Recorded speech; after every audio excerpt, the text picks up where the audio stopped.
That acquisition, man, nobody knows, but we do, and it's great.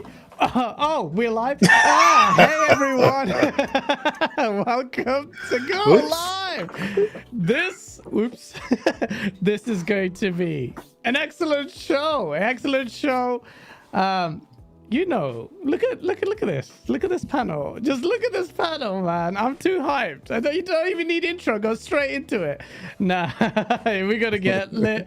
Green room. Someone was already dropping some bars. I'm not sure if I'm allowed to divulge, but we will get into it. If you've seen the title of this video, there's going to be some dank memes dropping on. Huggy Chani, thank you so much already for the super chat. I will get into it. Before we get into the chat and introducing the guests, do want to do a quick plug to GameOnDaily.com, the best-in-class news aggregation platform built for you, first and foremost, unashamedly for the user. So please do check that out.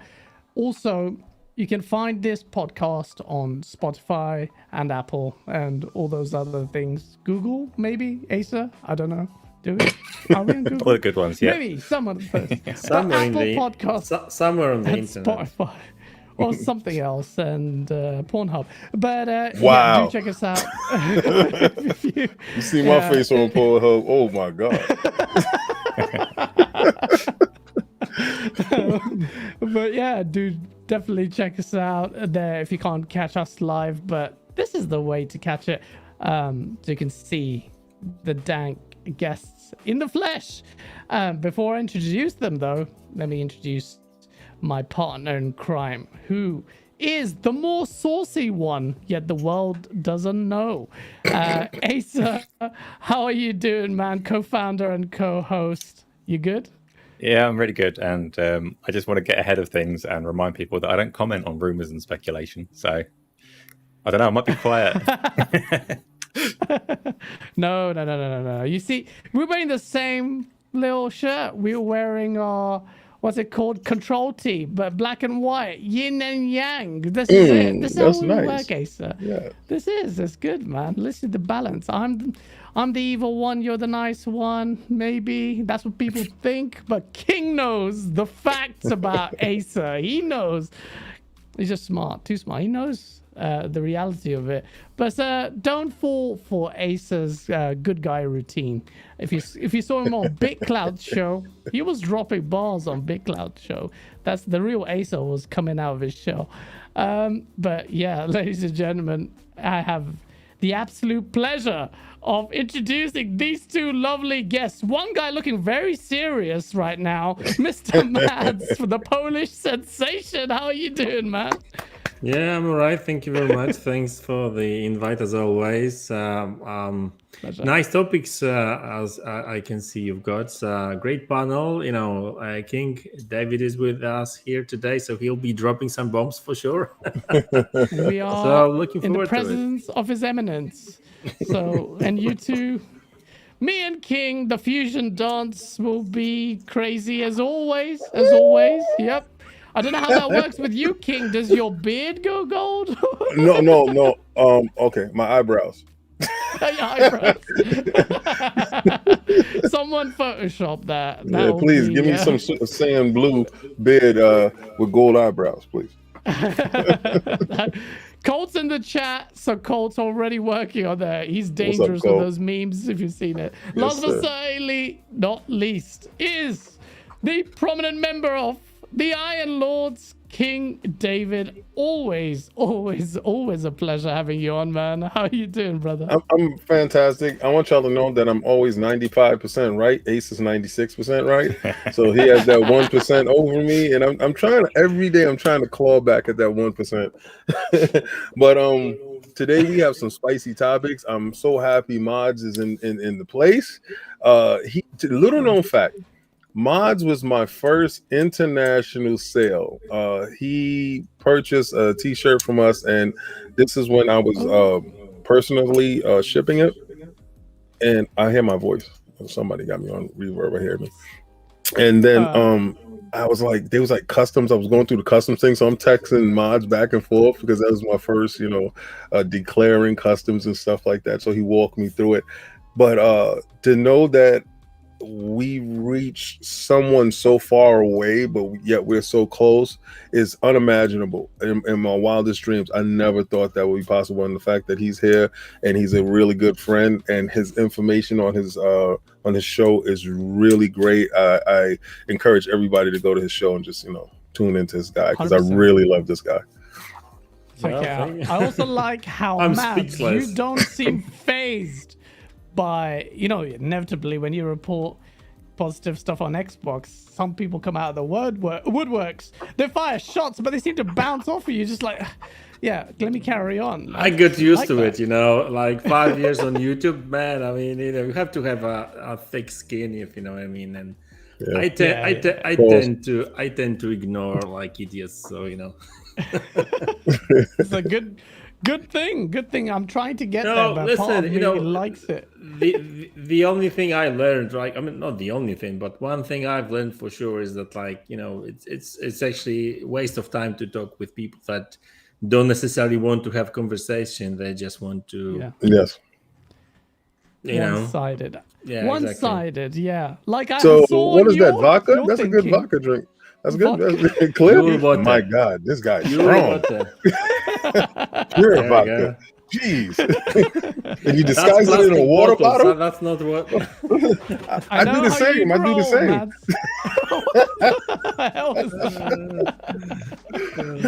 Oh, man. But when listen, King, you're 95% right, and I'm 95%. Yes, here, right? He's 90% lit right now. No, that's water. So Yeah. We gotta sell it to the kid. Mads, we believe you. When Mads was talking about all that, people who don't want to listen, that instantly reminded me of your timeline, King. I keep an eye on it because I love the way you handle the discourse. One guy got so annoyed about your and shout out to your amazing little shelving that you were sorting out with your Marvel collection. But one guy didn't like the fact that you have Marvel statues, but somehow couldn't reconcile that with apparently your views on Marvel on PlayStation. I found that really funny. It was kind of weird. It didn't make any sense, because everybody that knows that the 2018 Spider-Man is my game of the year. Everybody that knows I played Miles Morales, I thoroughly enjoyed it. I love where the story went. I love the fact that the lineage, the heritage of the character, and it was grounded in some form of gravitas. I really loved it, and I do like God of War or whatever. But as far as the Marvel properties go, I don't care where they are, as long as you have good games and you can play them, right? And Wolverine popped up. I guess people didn't like the fact that I said it was a CGI trailer, and I stay consistent with this. I don't care about your CGI trailers. I don't. Yeah. But okay, it's good for an announcement. It shows up. Microsoft, Sony, Nintendo. I don't care. Don't show it to me. Use that money to fund the game or do something else. Put some more donuts inside the room for your workers or whatever the hell that you're gonna do. But save the CGI trailer. At Redfall, I don't care for that. Yes, exactly. So these dudes, and they ended on a CGI trailer. I wanted to throw my controller. But okay, so you show Wolverine. We all know it's not coming to 2025, maybe 2026. All right, and the game is going to come after the Spider-Man, which will probably come in 2023. So Sony spreads out these titles, and it's common sense. But then you have these people. that decide to jump on the timeline and say, "Oh, he doesn't. How are you gonna have this view on Marvel?" Dude, just shut up. Just shut up, because Yeah, I'm a super Marvel head. I love what Insomniac did with Spider-Man. I can't wait to get more of Spider-Man and Paul's Miles Morales. Hopefully they can do some type of tag team situation, like a Marvel team up. like it. That will be great. I don't know if they will, but I hope they do. I hope it's PlayStation 5 only, and they leave PlayStation 4 in the background. I doubt it. Jim is into making money. So, you know, these things it's going to happen. But when he put it, I was just like, this dude's absolutely insane. Absolutely insane. You can't see Moon Knight over here and thinks this kid right here is not going to buy a PlayStation just to play a game, you know, with Marvel characters. You got to be retarded. Oh, sorry. We can't use that word. So we have to, you're mentally damaged. You're mentally damaged. God, cancel us. But when you just started, yeah, don't worry about that. That was me. I was a guest. The intention behind the word is different. Don't worry about it. Yes, exactly. Yeah, mentally damaged. New generation, you can't say things you used to without. I know, right? I love the word midget, and I can't use it no more. I got to say small people, and it really sucks to me. You can't use the word midget? I swear to God, I absolutely love the word, because when I first learned it, it's a stupid story. But anyway, I can't use the word no more, and it just actually sucks. It just really sucks. So whatever. Are you sure about that? I can't use the word. No, you cannot. You can't use the word midget. No, I've been attacked already. So I've learned my lesson. I've been attacked. I've been attacked. Trust me. At this point, don't I'm use stopped it. caring. Yeah, don't use it. Don't use it. Yeah, don't use Cannot use the word midget. No, stop. Don't. As in just teaching my viewers. Yeah, you can't use it. It's just you can't. Sucks. Hungry Channy, thank you so much for the $5 super chat. He says King and Gaz going to bring the soul. Shout out to Mads and Acer. Thank you so much for the super chat. So it's a mad world, isn't it, King? Yes, it is a Mads world. It is a mad world, like Mads. Mads world. A Mads world. Yes. I live in a bubble, you know. That's my own world. It's your world. Very, very quick question, because I know slightly, and internet doesn't like to talk about this, but we're very open here. In Poland, do you find this kind of thing where there's over political correctness? Do you find that a lot? That's quite prevalent, because it's quite important to us as content creators how we're older gen, so we don't maybe at odds with Gen Z's mandate. Do you find that in Poland? I mean, not as much, but I recently I noticed that we kind of like we are catching up to the whole political correctness and that kind of stuff. So we're getting there, but like but for the most part, like Polish people are rather like straight to the point kind of guys, I would say. A lot of my Polish friends are. I can't imagine them doing that. So like, we rather straight. You know, if something's wrong, I will tell you that straight to your face. Direct, right? Isn't it? A lot of European countries are like that as well. I found when I travel around there.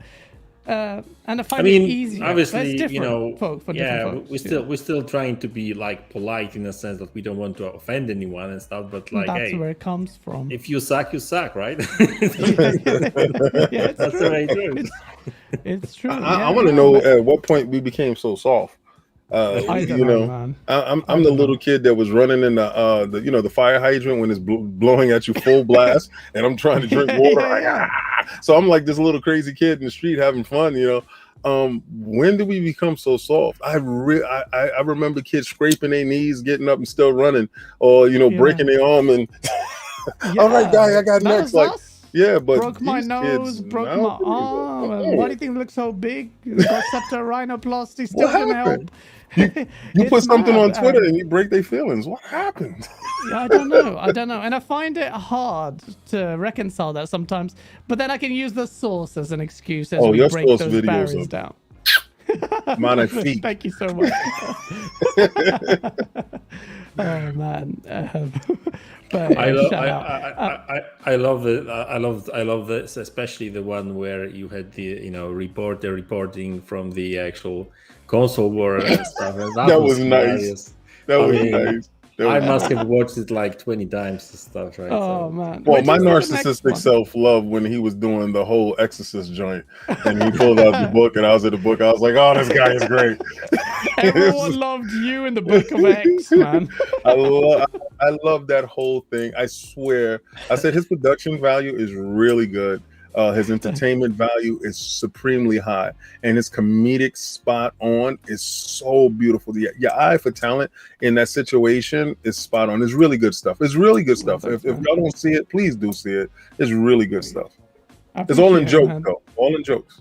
All in joke. And I will massive disclaimer: the next 2 Source videos are going to push the barrier. So, in terms of that stuff. So if you don't like, this is old school comedy. Satire. My favorite comedian of all time is Dave Chappelle, and he has no filter. No filter. So he's my inspiration. The videos that come out in the Source video may not be for everyone. Please don't be offended. It's in the guise of humor. But if you like that old school humor, you're gonna please be offended and share it to your group. It's like the things you can't get away. It's the ones that are offended that push it more. All right, so it's not the ones that aren't offended. True. You know, the ones that aren't offended put a like good one, guys. The ones that are offended share it to their friend. Could you believe this crap? Could you? Let's look at this, man. And they share it to the next guy and the next guy. Yeah, please be offended. Yeah, and I'm sorry. I'm not sorry, but sorry, not sorry. Sorry, I'm not sorry, but it's done in good fun. We don't go out of our way to offend people. No, but we come from a different generation. Like, except if you come at me on Twitter. Yeah. Please keep coming at King at Twitter. It's hilarious. It's absolutely hilarious because you get knees chopped instantly. That's beautiful, right? It is beautiful. That's why I live for that. Me too. Let's swim straight into the source, straight into the topics, and a lot of what this kneecapping gets that comes from somewhere. Comes from a bit of insecurity when the news breaks and you don't know how to reconcile your feelings. Deathloop is one such prime example of that, and I saw some weird mental gymnastics on both sides. But let me introduce this in a way. I'll try not to be a prick here. It's hard for me, clearly. Deathloop is on PlayStation and PC only, timed exclusive, and normally the PlayStation guys would be celebrating. Hey, another high Metacritic game. On our console, you can't play. Ace is like, I hate you so much, guys. The problem is, this game is Xbox's first-party game. And it's the same reason they can't give Psychonauts 2 the props. And that's a first-party game. Those bangers are first party, and I've heard people really, I'm seeing on both sides. I'm seeing review bombing on Metacritic on both sides, which is so stupid. I don't know why they don't get rid of user reviews, by the way. Completely redundant to me. But King, tell me, well, what does this mean? Deathloop, another banger, but it's not even on Xbox, but Xbox guys are celebrating. Can you explain to our viewers why? Well, we are celebrating because it is on Xbox right now, right? Because like all PlayStation dudes say, I don't need an Xbox to have a PC. Okay, so you have a PC to play your Xbox games, right? Yeah, like Deathloop with your PC and your controller. So it came date and date. The great Phil Dominus Maximus Aurelius Spencer has saw to it that you Xbox dudes will not be left out. So the PlayStation gets a chance to again play it at what kind of specs you would call those? You would call those at the base minimum specs, right? And you Xbox dudes can go on to your Windows PC and get a chance to play Deathloop in all its high-res glory. The same way that us Game Pass owners would get a chance to play after this timed exclusive gets a chance to slide over into our DMs. So please beta test the game, have a great time, spend all the great money. And it's high on the Metacritic score because you guys love that Metacritic stuff, right? You're like, ooh, Metacritic, yeah. No, they don't anymore. No, it's sucks now, right? Anymore. Yeah. So I love the fact that it's scoring high. I love the fact that it's on date and date on the Xbox. And y'all saying how? Yeah, just pick up a controller. I could go play it right now. It's not exclusive if I can get it someplace else, right? So again, read the fine print so you don't be bamboozled and don't catch a banana in the tailpipe. Pause, like the PlayStation dudes are right now. So they can't truly celebrate. It's like you're winning, but you have on wet socks. Like and nobody likes wet socks because you get stinky feet. So shout out to the stinky feet. That's a great analogy. I hate red socks, but Mads, King has dropped it. He has said now every Xbox can sample it, Xbox player via PC. Presumably, that's what he's referring to. But if you peel that away, there is always a critique against Xbox studios. One, that these new studios are unproven, and that they can't, deliver the quality that PlayStation's known for. Do you think that narrative is starting to change when you've got Double Fine and Arcane producing this? Or do you think it's just... Also, would you attribute this to the acquisition? Do you think it has made a big impact on the Deathloop? Because it only got released this year. Acquisition, I don't think. I mean, to be honest with you, I don't think that... okay. So in case of Psychonauts, there was a case of this game thanks to the fact that Microsoft founded that game a little bit more. They were able to spend more, time polishing the game, adding some boss battles and that kind of stuff, right? Yeah. But but like that's just basically more time for developers, right? Because otherwise they would probably have to push that game as quick as possible, because publishers would be pushing for that. So generally speaking, I think that I don't think that these acquisitions affect the games at least at the late stages of the development. And generally speaking, when it comes to things like the quality of these games and whether these studios are proven or are unproven, I mean, it's a silly kind of conversation, because if you look at all Bethesda studios, if you look at Obsidian, if you look at Ninja Theory, if you look at Playground Games, Turn 10, Coalition, I know. I mean, people may laugh at 343 Industries and how mismanaged they are, but in terms of development and kind of people that work there, right? I mean, they did deliver a good multiplayer, a good story with Halo 4 and stuff. So at least we can say that for 343 is a good developer, right? So I think that if you really want to compare them to Sony first party, I mean, some of these studios may be lacking a little bit quality, a little bit that kind of stuff. But I mean, saying that Xbox studios are unproven is just wrong, right? And the funny thing is, the most funny thing I found on Twitter was that dudes were telling me that Bethesda is just not really Bethesda has nothing to do with Xbox. And I'm like, how? I mean, what? I mean, but Bethesda is not Xbox. Xbox is not Bethesda. I'm like, but Xbox owns Bethesda right now. They are all Bethesda studios are Xbox first party studios. No, that doesn't count because Xbox didn't help them make the game. And I'm like, what the hell? And people were actually saying, "Oh, that's not his wife. She's independent. She's mine. I put a ring on her."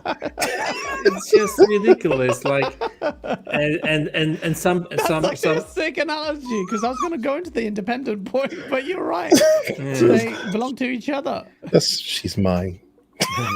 She's mine. Very possessive. Very possessive. Listen, Matt is really right, but the problem with Microsoft Studios, and I don't think that the fact that what they're saying is wrong. right? Yeah. Maj, you're totally right. Where they are proven in some areas, but where I think the PlayStation has the edge is they move. When they release a game, they release a game when it's done, right? They learn that from Nintendo, or they release a game close to complete finish in this new era that we're in right now, where you can send a patch and you can fix games and stuff like that. So they have quality control under. I believe Sony learned this tactic and stuff like that from Nintendo. When you're studying your enemy, you take on some of your enemy traits, right? And what they did learn is the quality control that Nintendo does, and we can all say here that Nintendo's quality control is really second to none. To be honest with you, they're the if you're talking, excuse me, top three. Out of those top three, Nintendo actually delivers a quality finished product more so than the other two. Yeah. Right, and Sony does it at the second highest clip, and then Microsoft falls behind. I think that was because Microsoft Studios were always playing catch up.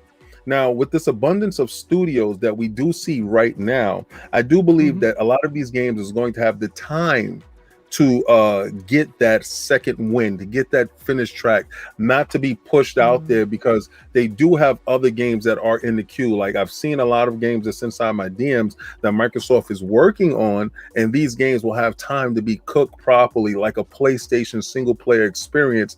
What I do notice from PlayStation is the quality in animation, the time on screen time that they do have per character, and how they deep dive into each individual character. And I do believe that is attributed to their ability to take the time with the stuff. So, Maj, you're absolutely right. With they are proven, they just need that final layer. Like, we're getting a really good cake without the frosting and the trimmings. And that's what I believe sometimes with Microsoft. That's just my opinion of it. I completely agree with you. Completely agree. And that's a really good point. And I kind of want to bounce that off to you, Asa. That point about polish and completeness that seems to be missing, or traditionally has been missing in Xbox titles. Do you expect that to change now? Because there's less pressure on Xbox to deliver, because it has such a breadth of titles to rely on, like King says, and now they've got the bank of Microsoft, these studios, to ease the pressure of rushing things. Do you think that will change? Do you think Microsoft's aware? Yes and no. So before mentioning what Microsoft are going to do, I have to mention Nintendo. Nintendo having polished bug-free games or whatever, that's by necessity, because Nintendo are only just figuring out what the internet is. No, you're right. It's true. They're terrible. In terms of Microsoft games, so King's point is entirely valid, that Sony's games are well polished because they put the time and resource into them. So The Last of Us Part 2 is not a small game, but they developed it for 5 years with 2,000 heads. So if you put that into hours, I mean, it wasn't 2,000 for the whole 5 years, but it's a hell of a lot of hours to put a hell of a lot of detail into every little thing. But you've also got the fact that The Last of Us 2, open as it is compared to the first one, it's still a linear game. It's still fairly simplistic in what it does. And when you look at what Microsoft Studios are doing, that's not necessarily the case. The systems that they're putting into like a Bethesda game, for example, or an online multiplayer game or something like that, they are inevitably going to run into more problems than Sony do, even putting in that time and polish, because it's just the more ambitious you are, the more opportunity, the more creep there is, the more likely there are to be bugs. Like, you get a game like Death's Door, you spend ages trying to find a bug in there, but it's two people that did a small project. You move that onto the Ascent, and they tried to do so much more, and it just crashed and fell over all over the place. Okay, so that's probably not the best example. It could use more time. But you look at something like Cyberpunk, they kept giving it more and more and more and more time, but they had systems on systems on systems on systems, and they couldn't get them right. So will Microsoft's games suddenly stop having bugs? No, they won't. They're still going to have bugs. They're still going to be big, ambitious games. But okay, to counter your point, right? I'm playing Psychonauts 2 right now. And Psychonauts 2, and I'm talking about bugs. I'm talking about the polish. All right. Because Sony seems to move with a certain polish. And I've been playing Psychonauts and absorbing it in bites. And really loving what they've set out to achieve. and what they did achieve. You know, Tim Schafer is definitely a phenomenal genius when it came to linking the first one to the second one's world, and the satire that is inside the game speaks to me because I'm a fool. But at the same time, the quality of the production it's really high, and this is something I'm really not used to from a Microsoft product. And the same thing that guys was saying early on in that title's infancy, Microsoft was able to infuse cash into it, because remember, it was a Kickstarter game and they didn't have the boss battles, and I'm loving each and every boss battle, and I really can't imagine this game without said boss battles. So my assessment to your opinion is, do you feel that same thought that you have towards the multiplayer and more ambitious stuff, does that still lean towards the single player experience that I'm experienced with Psychonauts at such a high clip that it is? Maybe.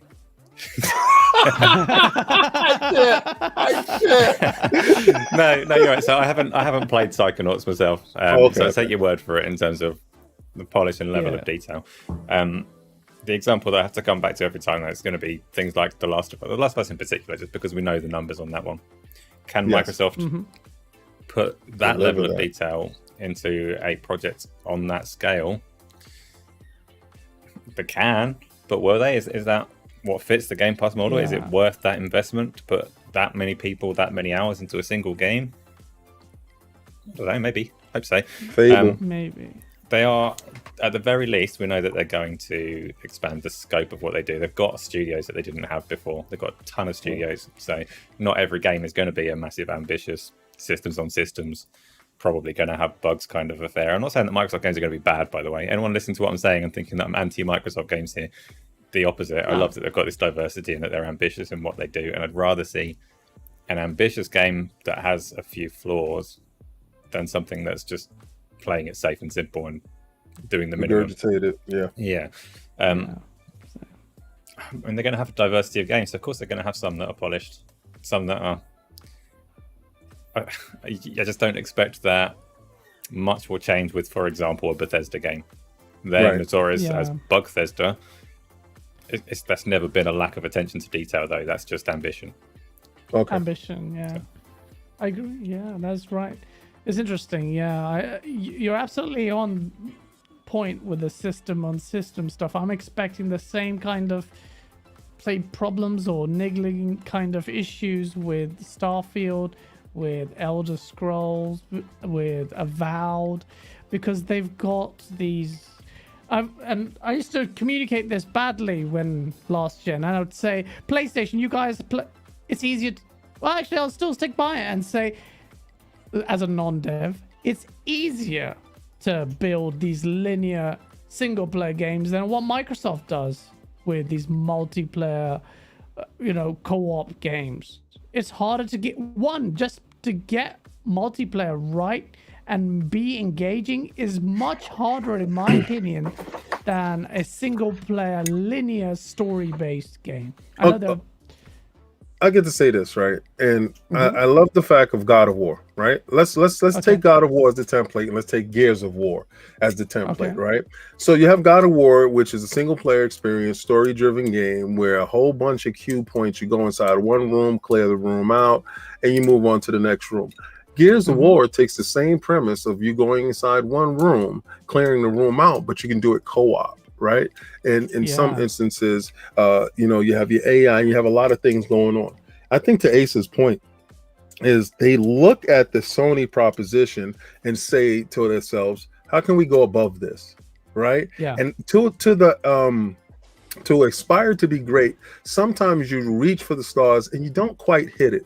Could you imagine a Gears of War that is not co-op, that is not dependent on extra characters, and is solely dependent on, let's say, Marcus Phoenix himself completely, and you can just make that story complete around it in the same vein that you would give that the same attention to of God of War? What would that transpire to? What would that turn into? What would that amalgamation of the thought process of the power of the coalition with these engines and their know-how and their storytelling, because their storytelling is pretty damn good, right? But you take all of that and you eliminate the thoughts of worrying about the AI and all this other stuff, and you concentrate on Marcus Phoenix giving his story.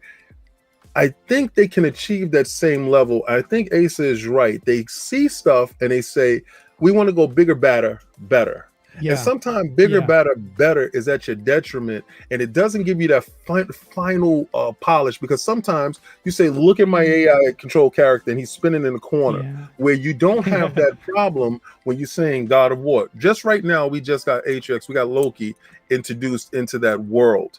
And if it wasn't that, and it was just God of War like it normally was, it was a cinematic experience. So I think Sony has honed that and stayed in their lane. Asa doesn't like the fact that he don't want regurgitated stuff for it to be the same. He wants a little bit of risk involved. And it's the yin and yang of it. I guess that's why we have both. But if you're listening, Microsoft, and I'm pretty sure that you watch GameOnDaily, because Ace is such a sharp dude. But I really think that you should listen to what I say. Give a Marcus Phoenix game where it totally focuses on that single player experiences. Tell his story. Don't worry about anything else. And let's throw every graphical whatever we have at this game, and let's see what it turns out to be, because I really think they can push the boundaries and rival certain studios. That's an excellent point, because when we weigh up Uncharted and God of War, and I've never actually done this, you're right. In terms of the subsystems and co-op and catering for that, even then, Gears of War does very well. Very well. Visually, technically, does amazing. Remove that. And actually, I think Gears needs this. Imagine like a survival horror single player. Remove that co-op. Make it gritty. How much blood you could have. It could be amazing. And I think they would be exceeding. If they can produce that quality bar and cater for co-op and all these systems, imagine what they do on their own. I think they would do better. Oh, but Gaz, imagine this game you're describing, though. Imagine if it had co-op. How good would that be? See. But that's no. Let's say no. Hold on. Are we actually talking about Xbox finally making better games, or are we talking about like all these games being at the same level as Sony? Because there is a lot of talk right now in the industry that it's kind of pointless for both companies actually to deliver the same, right? It would kind of be that's boring.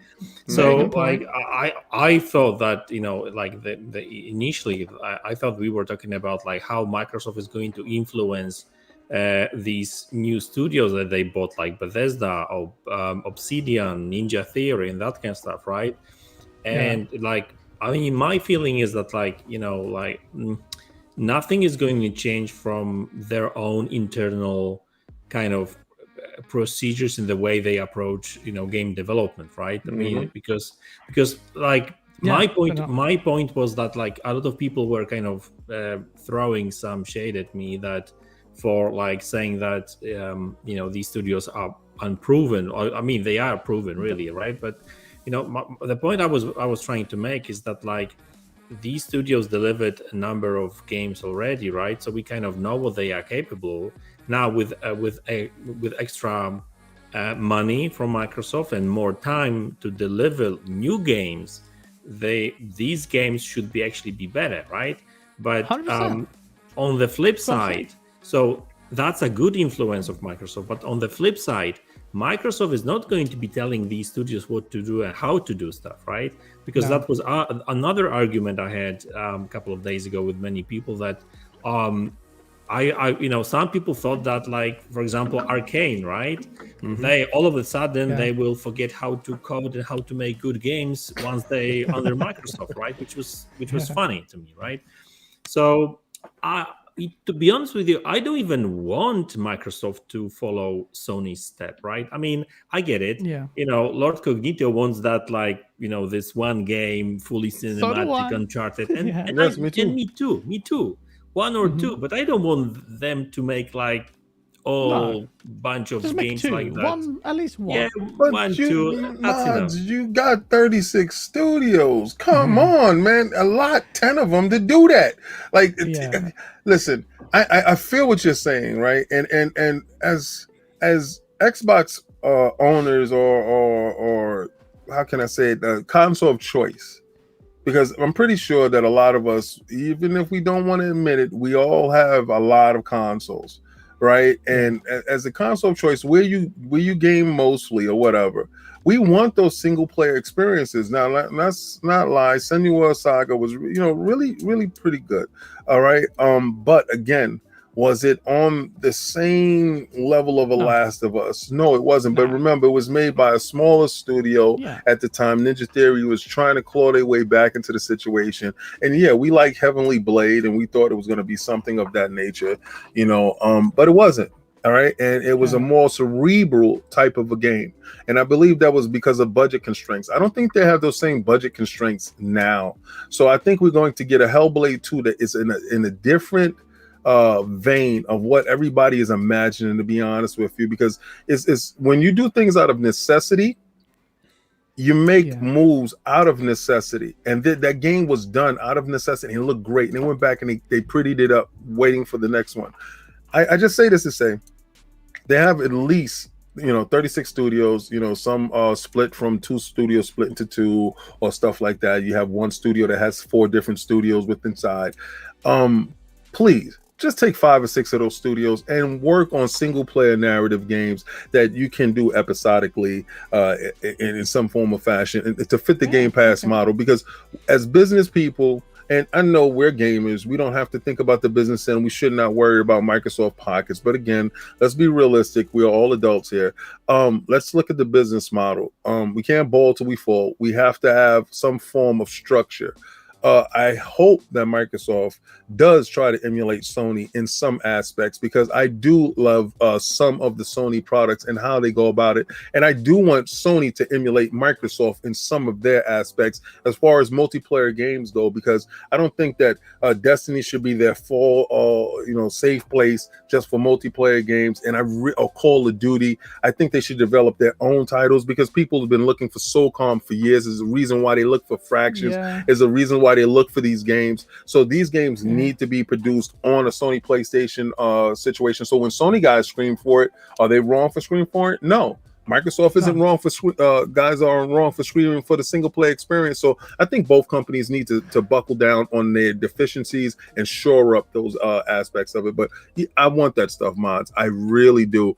And I can't say it enough. I know it starts with 1, but when you turn on the water inside your sink, it's 1 drop that hits before all that water comes through. So let that 1 drop hit and let the rest come raining down upon us. Open the floodgates. Yes, this is what I'm looking for. Okay, so last point on that really I wanted to make is that because you guys talk about like single player experiences, right? Right. But so are we talking about like Sony kind of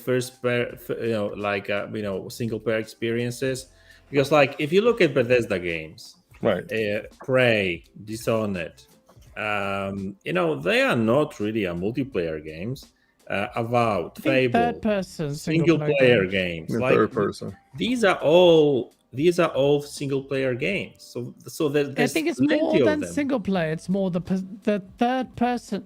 It has a legacy in a lot of platforms, like Tomb Raider 1, then they just changed into loads, like Super Mario. And there's because of the legacy of it. That's why basically, people care about it. You guys, you're not really talking about single player experiences. You just want third person over the shoulder games. That's what we're talking about. Yes. Yeah. Like Psychonauts 2. Not perspective, to be fair. If you take Skyrim and you change the camera to third person, you don't have a Sony game. There's more to it than where the camera is. No, you're right. That guy is wonky, and you go right back into first person. Game probably crashes. Yeah.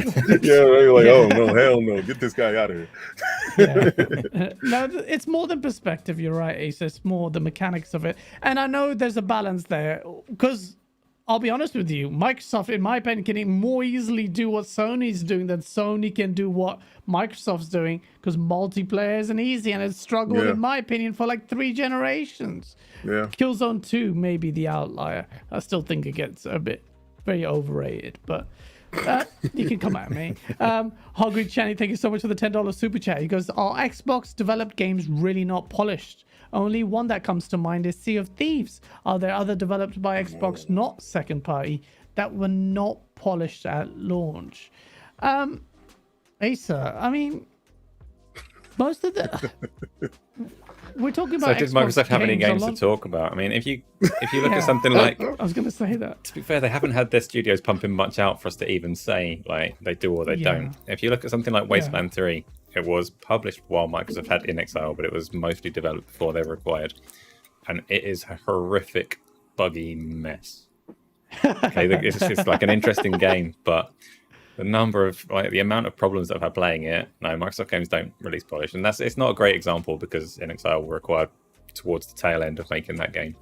Yep. But I'm trying to think of examples of Microsoft games like Forza Horizon. That was, I don't think many people had any issues with that. That's a polished, brilliant game, and everybody loves Playground. And on PC, really well played day one on PC. So yeah, no, it's true. And Faisal, thank you so much for the £4.49 super chat. It goes, the Coalition games are filled with details and high-level polish. Shadow Faisal.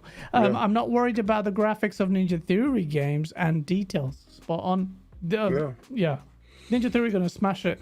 And I'll keep drawing comparisons with God of War because I think it will exceed graphically what God of War is doing. Not fair comparison, some might say, but then that didn't stop them making comparisons last gen. So source. I have a question. The real question is, does Gears of War do fruits well? Fruits destruction well? That's the real question.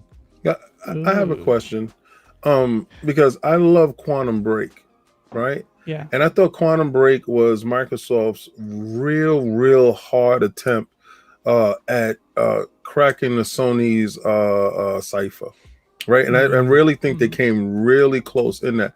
And the only reason why I've come to this weird epiphany is because I believe Sony has the benefit of being a movie house. Sony has the benefit of having executives come in and sit down with movie eyes. And if it's not pleasing to a movie audience, because a lot of jokes are said that, oh, you're watching a movie when you're playing a Sony game. Maybe this is the essence of who they have trained to watch these cinematics and telling them, okay, this is out of line. If you change the camera angle this way and you bring it in this way and you swoop and you do this scene this way, that'll be a whole lot better. I don't think Microsoft has that same benefit. The only game that I saw that benefit in was Quantum Break, and that's when they had acquired that studio to do those games. If you look at Halo 5, I thought the Halo 5 cinematics was second to none opposed to all the other Halos coming up to it. I thought the cinematics were done well, and that's when they still had that studio, and it was going with the Spartan Lock character in that avenue, in that direction.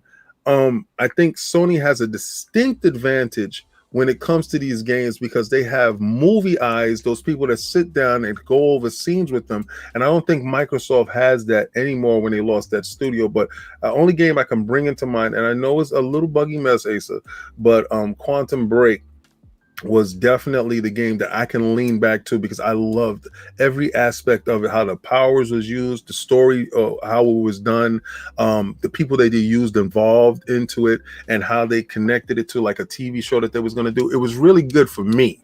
So I would like for them to get back to that. I think Quantum Break was our one, and it was a new IP that we lost. You know, so Quantum Break. So I'm with you there. Like Quantum Break was the most ambitious title of at least the first half of last gen. Like what Microsoft put into it, that time and resource was there. The whole TV approach didn't really pan out for them. People didn't like it very much. They had obviously Remedy working on it, and the studio you're talking about, I can't remember what they were called, but they had a TV kind of focused studio to do cinematics and things, didn't they? That worked with Remedy on it. You're absolutely right. That was their big effort, and then you kind of got the impression that when that didn't get the critical reception that they looked for, they were burnt by it. Yeah. And God just burnt the house down and carried on with just like Sea of Thieves for the rest of the generation. It's true. It's a shame. And you're right, King, because and we'll go on to touch upon this later on as we talk about acquisitions. But the boss of Sony's movie business chimed in this week today or a day ago. Today, actually, on the whole thing about Sony's movie business now making headway into games and why they're focusing there and why they're better positioned than anyone else because of their experience in the movie business. So that's funny. We'll talk about that. Just bear that in mind. What you've said there is actually, someone said King's reaching. He's not, and you'll see why when I read out Sony's movie boss's own quote. So I never reach. I never freeze. He doesn't, man. Yeah, look, people come to King for facts. Horace, thank you so much for the $2 super chat. We don't need to bring sad dad games to Xbox, okay? I think we do. Not for you, for me. Hungry Chatty, thank you so much for the $5 super chat. He goes, does PlayStation need to have a Zelda or Mario game? What's that? An RPG and a platformer? They've got good platformers, not on the level of Mario though. How about a fighter or an FPS? They're better positioned to get fighters than Xbox. First-person shooters, yes, they do. They feel that need. How about a strategy game? Sony has a lot of holes. Why not call them out? I just did. My last video did precisely that. I think pretty much. Did you watch my video, Hungry Channy? It's a point about their lack of variety, to the point where Herman Hulse had to come out and make a statement. They're saying there are 25 exclusives in the game and they're going for variety. Obviously, that means nothing until we see more, but at least the statement's there. People are calling them out for it. David Jaffe's God of War's David Jaffe, he called him out on it. Still to this day. I mean the real God of War, anyway. The real God of War. He would love you when he said that.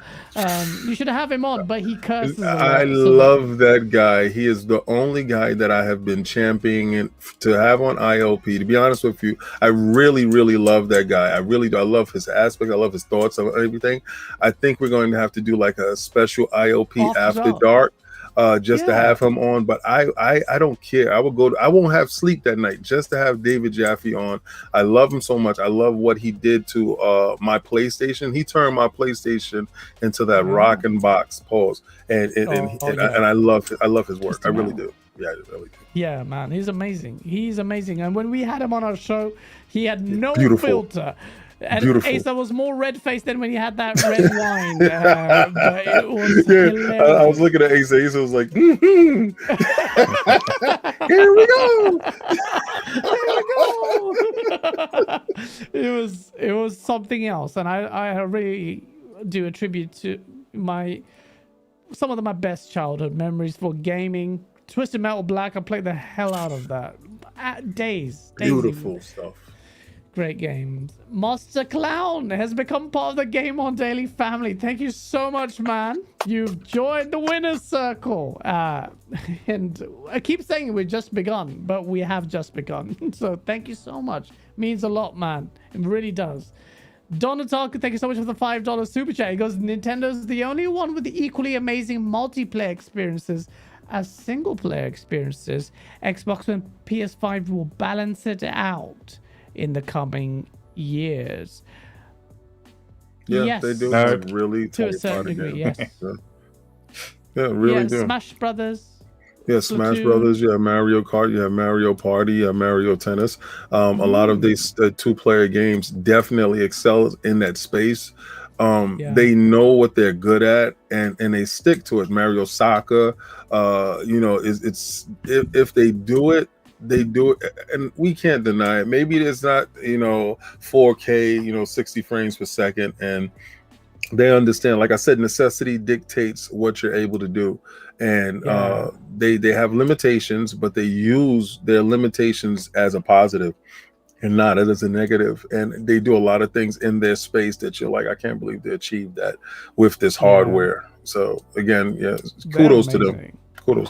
They are in a lane of their own, and they somehow lead with those restrictions, making it look like they're completely unchecked. How the hell is that system still selling?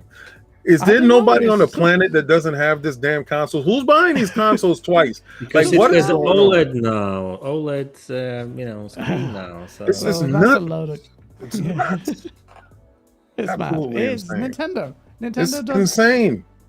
It's on another level. Who am I to talk when you can see Mario being slaughtered by Zelda? Why who am I to talk? The Skyward Sword forever. Die, Mario. That's some really weird and with that, I will take a like drink. beheading video.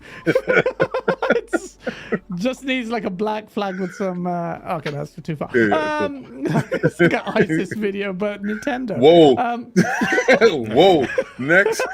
Whoa. Things got dark. JD Gamer, thank you so much for the $20 super chat. He goes, 2 things. Even though Microsoft is starting new with their 23 studios and were originally lacking in quality, don't expect that to last. This is true. 1, they didn't start at 1, and 2, those mini dev panels held between the teams improve all 23 studios. Thank you so much for the $20 super chat.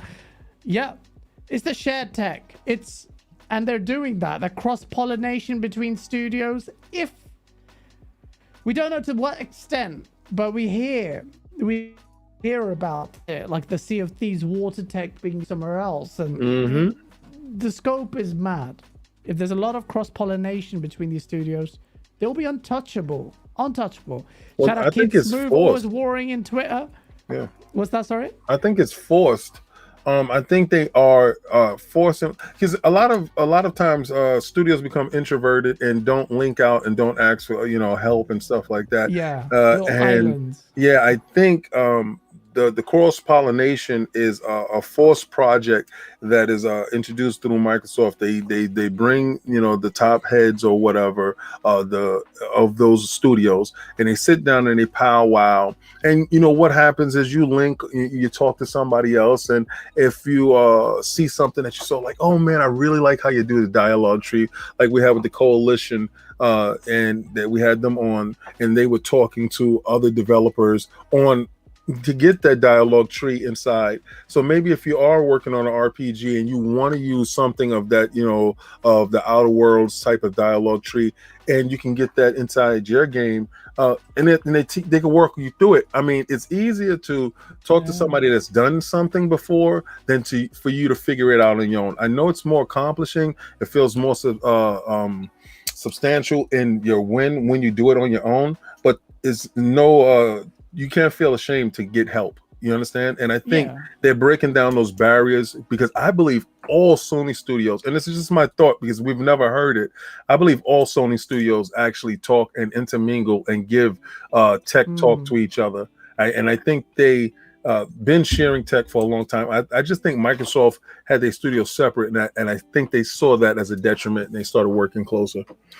That's what Beast Mode 10 says. They have summits for each functional area. King is that's good. So that's good if that's the case.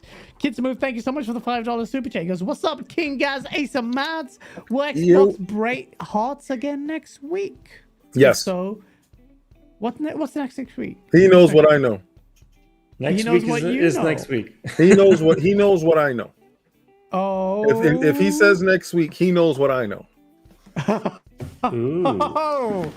We're gonna get into that topic, ladies and gentlemen, because there are promises of some megatons dropping. If so, who's next to bolster Game Pass? So you can know what he's talking about. It's studio acquisition talk. We'll get into that. Shout out to the 315 people watching, by the way. Please smash that like button. It helps us out a lot if you're enjoying it. We've only just begun. Faisal, thank you so much for the £4.49 super chat. He goes, we have Indiana Jones, Hellblade 2, Gears, Evil Within 3, maybe, Fable, and I think many third-person games to come. Quantum Break is king. I loved it. You have crap games in single-player games. No, sorry, just kidding. We need sequel. Wasn't all that. It was so, man. God, it was shit. It was shit. It was better than Control. No. Yes, actually, it was. I completed Quantum Break. I haven't completed Control, which says why something, you haven't completed Control? It's been out forever. Control had better control. Yes, that's the reason why they said it. No, they said it was Control because of Control. Yeah. Quantum Break. I think the Quantum Break had better story and better overall like world and stuff. Much better. You know, time travel and that kind of stuff. That was great. A little finger in there. Yeah, Control felt like a Kickstarter game. I don't care what nobody say. They dropped me off in a place I had no idea. I had to read papers to find out what my story was. I thought I could not stand it, and I'm like coming from, but the physics of the world, the fact that you can blow anything up and papers is all over the place and you can grab stuff, that felt really satisfying, to be honest with you. But again, when I'm looking at Quantum Break as a whole in its totality, it's a superior game. It just lacked control. It lacks control. It did, and that killed it for me. And the poor puzzle areas would just killed it for me. But if it had that, it could be something probably special. Be a 90 Metacritic, right? Yeah, it could be. It had the potential. But and if it hit the TV things right properly. Victor Alistine, thank you so much for the $2 super chat. So, King, should Xbox buy a cinematic studio? What is that? What constitutes a cinematic studio? Oh my God! Maybe that will be a really good idea, right? Why you guys? I profess to know nothing about He's lying. Acquisitions. He's an absolute liar. Let me tell you something. The reason why you know he's an absolute liar, look at all the people that was on his show. Don't think that he did not have any type of close relations with anybody. Listen, these people don't pop up on your show like, hey, I'm going to be on your show today. That doesn't happen like that. That's a cultivated thing throughout DMs over a standard period of time. You say 6 to 8 weeks that you're talking to these individuals, you're scheduling. None of this stuff pops up for no reason. So you build a relationship. Like me and Mods don't speak all the time, but it's always love. So I can always go on my DMs, and I think Mods is in a couple of chats that I'm in. I muted these chats, but because they talk all day. But a lot of times I just check in and see stuff, and if you don't say nothing, you just see stuff. You hear rumors, you see stuff. So I'm pretty sure Gaz is tapped in. He's just acting tone deaf right now, and I don't buy it at all. Buy it. Buy it. I'm not special Nick from Xbox Era's acquisition season. Nick. Wow. Although I do talk to him every day almost. But yeah. I told you. Let's talk about. Hold on. You just said that. You just said you know nothing, and you just kind of confirmed that you know everything. Thank you. You see? I did not do any such thing. Who gave him the truth serum? I know nothing. Sure. Before we get into the acquisition talk, because I think that's going to dominate a lot of the conversation, because there are... Okay, how do I say? There's the things happening, obviously, or not happening, I don't know. But let's just go into these topics. Battlefield 2042 and Dying Light 2. They got delayed. So Battlefield got delayed to 19th November. And Dying Light 2, he's just cracking me up, man. I feel like we should just go into the acquisition thing and just take over the show. But no, we'll get into that. But Battlefield and Dying Light have been delayed. It's a symptom of this gen and COVID-19 wreaking havoc on things. It seems like everyone is quite okay with these games being delayed, except for Halo co-op. It's okay. It's fine. You're allowed to be hypocrites.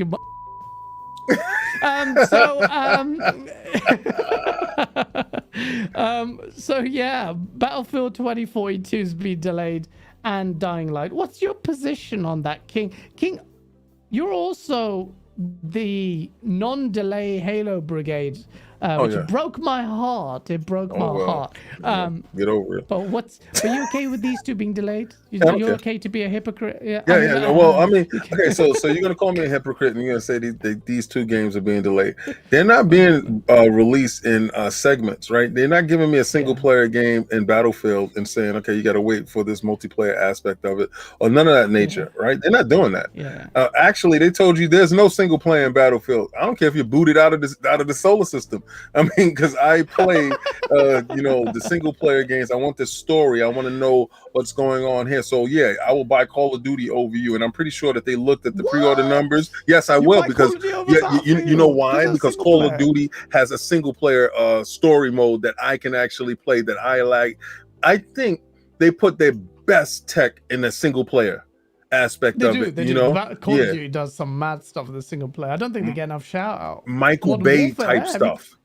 Beautiful. Infinite Warfare. That was nice. Like when they opened up the gates, it was like, oh my god, it's a giant robot. I was like, yes. So flying sections and all sorts. That was lit. To this day. And you heard the quietness of space.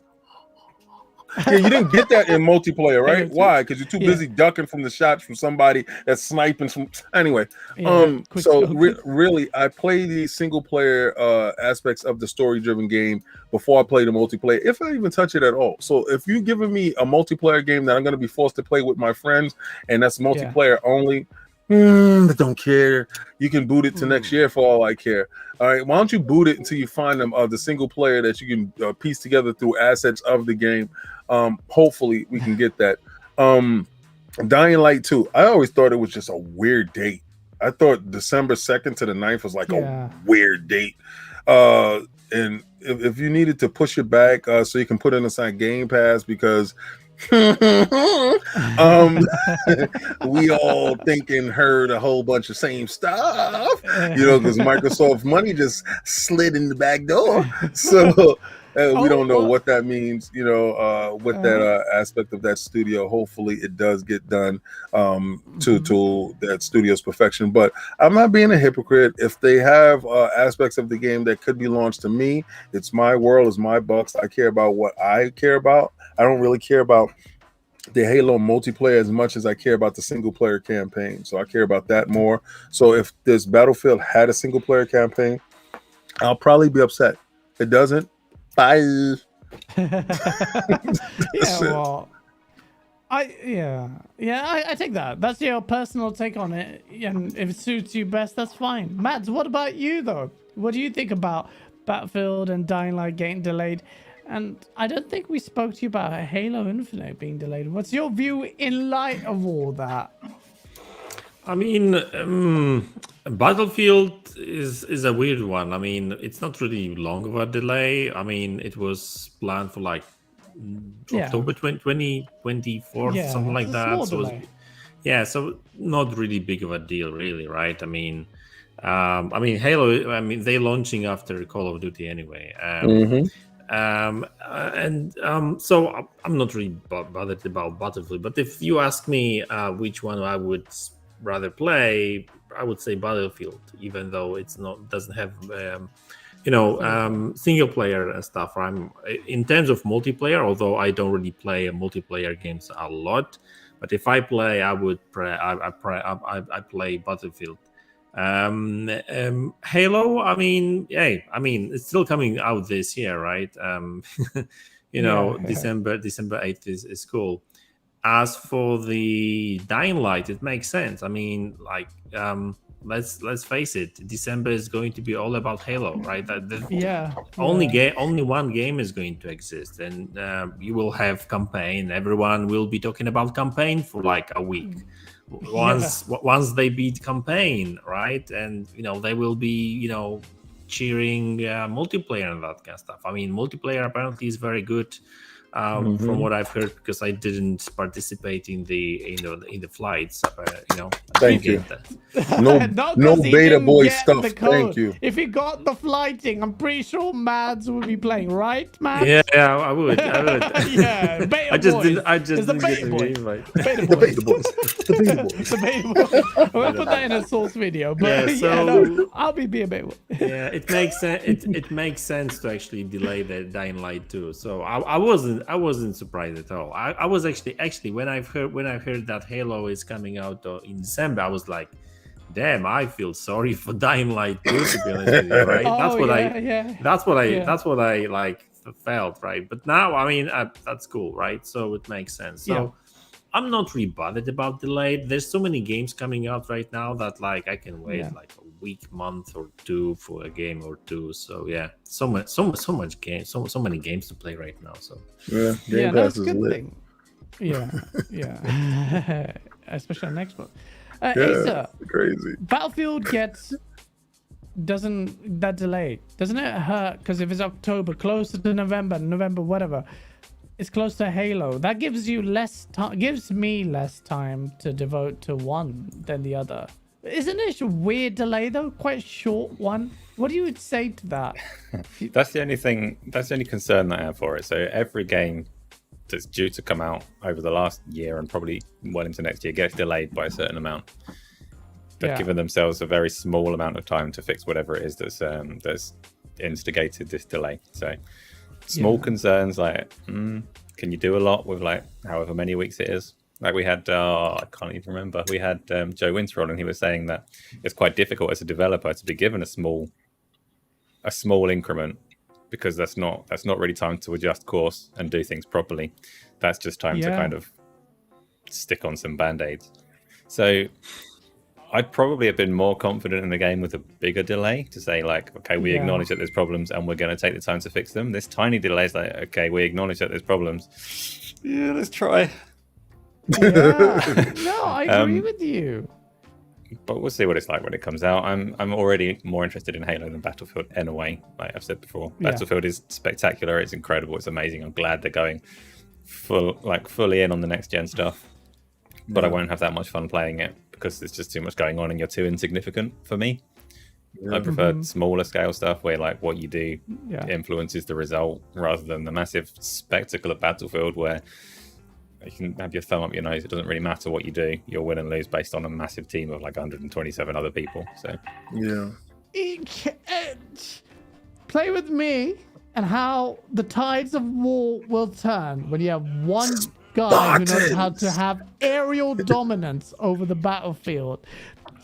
Wait, Asa. Till I show up with my tank and shoot you out the sky. Try it. Don't worry. IOP versus GameOnDaily any day. Bring it. Channel 5 is ready. Like two of us versus like five of you on a 64 versus 64 map. I can't find anyone. You're like a Sony corporation. Y'all have a bunch of secret developers in the background. Cállate. I don't believe you. Like, who's that? GameOnDaily. Matt GameOnDaily shirts start popping up. Nah, I don't trust it. Just rogue people coming out of nowhere, donning GameOnDaily tags. Yadani, good shout. Thank you so much for the $5 super chat. He goes, not gonna lie, he got excited about the Battlefield delay because it would have given Halo Infinite less competition and find an audience with the COD folks are mad. I think the delay doesn't help in that sense because it's closer to Halo Infinite release. I was hoping it was a bit like moving next year because one for the reasons Asa highlighted, bigger delays, do more, but less band-aid, but also because I want Halo to have more breathing space competitively just to get the mind share of it. Beast mode is right. Gaz will have the source in the battlefield. You folks have no chance. Shut up. I think the pushback is more to do with the holiday season and the buying of the holidays. I think analytics suggests that individuals are buying closer to the holiday itself, opposed to where we normally purchase anywhere from the ending of September to mid-November, and usually around that time you're done with purchasing. I think now it's a little bit closer to the holiday itself, which we traditionally look at December 25th. So I think we will be purchasing up until a week out of the holiday. If you're looking at normal trends, I believe Black Friday will be particularly important this year due to limited funds. So I think people are positioning themselves to be around Black Friday or a week out, because you have Cyber Monday and that whole Cyber Week where you can, do a pickup and stuff like that of last minute items for friends and family if you participate in that holiday thing. So when you look at these delays around this period of time, put on your business hat, put on your marketing thoughts, and try to figure out what works well with the trends that we're seeing now in the marketplaces.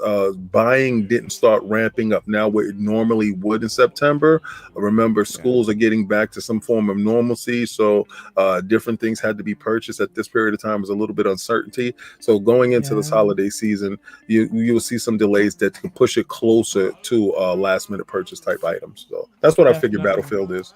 Anything else? Nothing else really. That could be that lends itself to why it's such a small one, and these are not insignificant points. In fact, the first and foremost prominent issues that developers will want, these are big. They will make a big deal in how these games fare.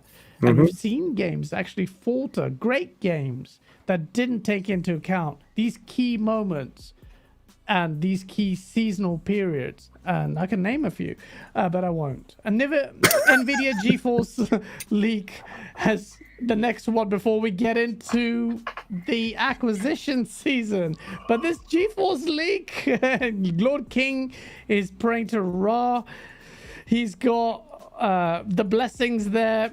I don't know why, but let's just see. The Nvidia Geforce leak. What is it that's got you excited? So Colt, help me with this. Colt Eastwood, shout out to him, did an incredible video kind of detailing what some of these things were, kind of reaffirmed a lot of what he and some people in our circle were saying that I don't know anything about, but they were.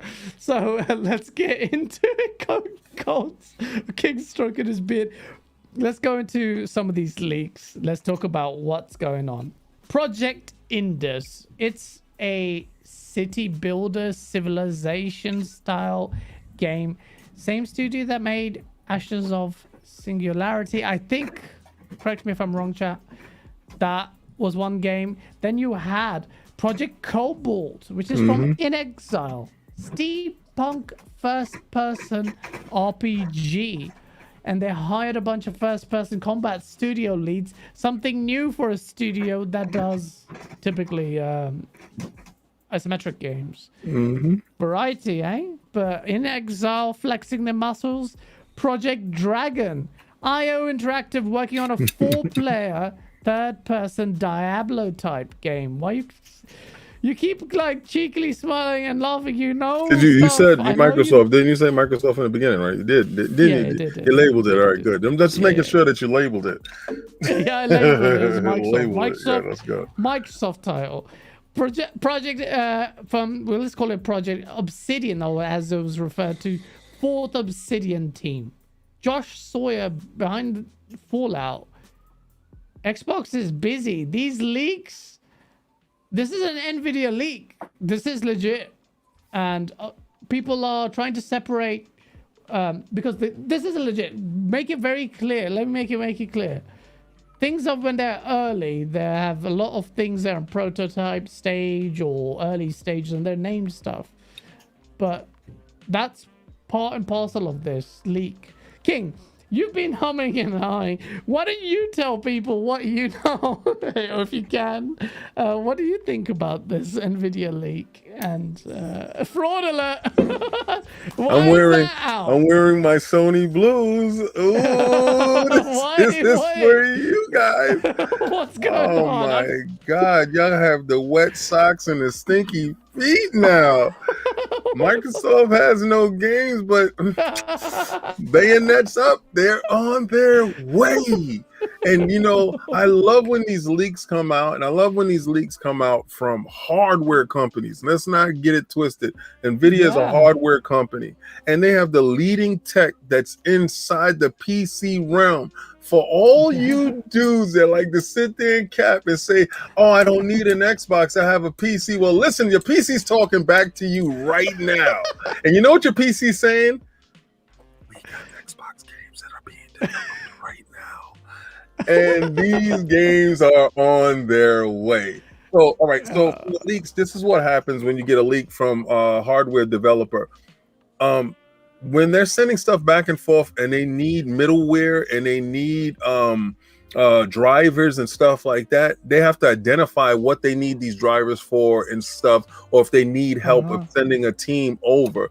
Now in this COVID era, we get a lot more leaks, especially when it goes to hardware dudes, because they have to send teams over to all right, so let me send this team over to this people, because they spend a ton of money working with these PC guys and they want these games to run better on their platform opposed to ATI AMD stuff, right? So you really have to look at it in that aspect. They want the game to run best on the Nvidia platform. So again, these consoles, and we're not looking at consoles, we're talking about PC, because this stuff is being linked through PC, but the consoles is ruled by AMD at the moment. All right, so AMD has the lock on the consoles, so they're pretty much is going to have their devs over there. You're not going to get too much leaks from them, but you're going to get more leaks from Nvidia, because Nvidia is leading the market and they're sending more support teams out, and they're talking about more support stuff. So this stuff is going to be transferring over webs, and you can pull stuff out. To see these games being developed only highlights the same thing I've been telling you guys for ages. Microsoft didn't acquire studios to sit on their hands. They don't have, and that Dragon stuff with IO Entertainment is real. Told y'all that before, but guys was like, no, it's not really, King, because it's been already 2 years, bro, and nothing has manifested from the situation.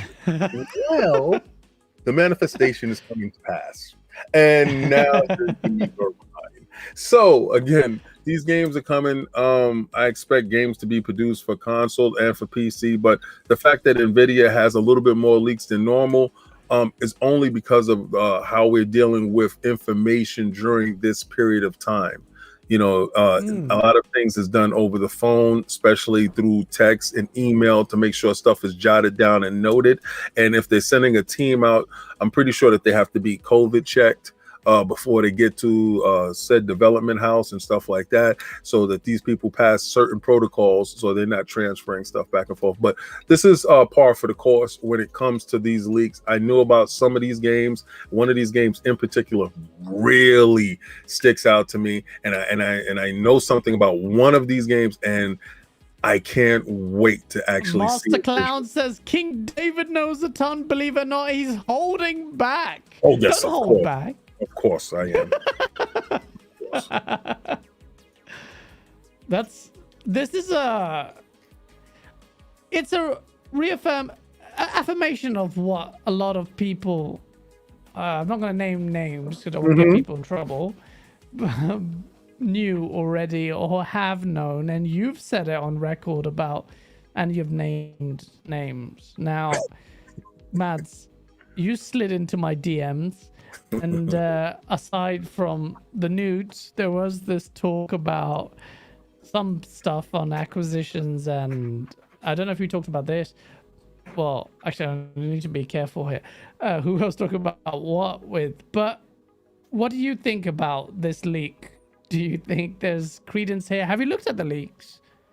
I've seen a couple of articles about it, and you know, it just goes to show how many games are being made right now. And like, if you, I mean, yeah, King said like people still are going with that Xbox has no games. I mean, that's going to finish, you know, very soon. Isn't that dead now? Is that narrative dead? I mean, some people, I guess, you know, make jokes about it still, but you know, people know that the games are coming, and maybe they were not aware how many games are coming, because like if you look at, you know, how many studios they've got right now, that's like 23. But you know, you guys look mentioned at the games they've already announced. Yeah, but like it dwarfs what PlayStation has. No? Yeah, you guys mentioned before that like many of these studios have got like 2 or 3 teams, right? So all these teams are working on different projects, right? I mean, some of these projects are probably in early development, so we may not see them for like 3-4 years stuff, right? You know, sometimes things get cancelled in, you know, the early stage of development and that kind of stuff. But the fact of the matter is that like there's a ton of stuff coming to Xbox, like Game Pass, really, and like from first party, but also from third party, because some of these projects that were listed on that list are from third party, like this IO interactive kind of game and stuff, right? Or that strategy game. That's not a first party game, and apparently there's more. So at the end of it, like if Microsoft wants to make Xbox Game Pass very attractive and they want people to subscribe all the time, they need content, a lot of games all the time. So hey, no surprise there. The studios, it's no surprise. Some people are surprised. Asa, you look surprised right now. Why are you surprised? What's that face you're pulling off? No, I'm not surprised. The Nvidia leaks, it's all genuine. So Nvidia came out afterwards and said, like, oh no, they're just like speculative titles that might be real or might not. And there's so many games on there, like particularly the project names from Microsoft that we've heard kicking around already, that the whole list is absolutely genuine.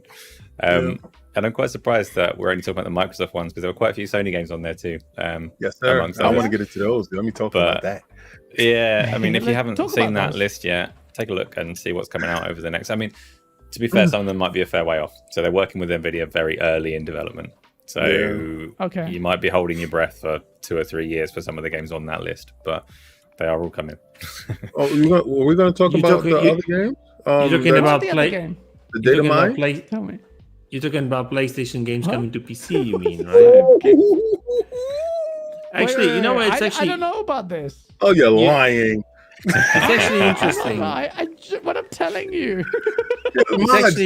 It's actually interesting because, Sony has a totally different approach to these PC games, because Microsoft, when they make games, I mean, for the most part, there's some exceptions, but for the most part, they tend to make these PC versions in-house, right? And they develop for all these platforms. While with Sony, it looks like they go a different route. They will be focusing on delivering PlayStation experience first, and then they will have a bunch of porting studios that will be porting these games to PC. Shout out to Nixus. That's my heart. Exactly. That's why they bought Nixus.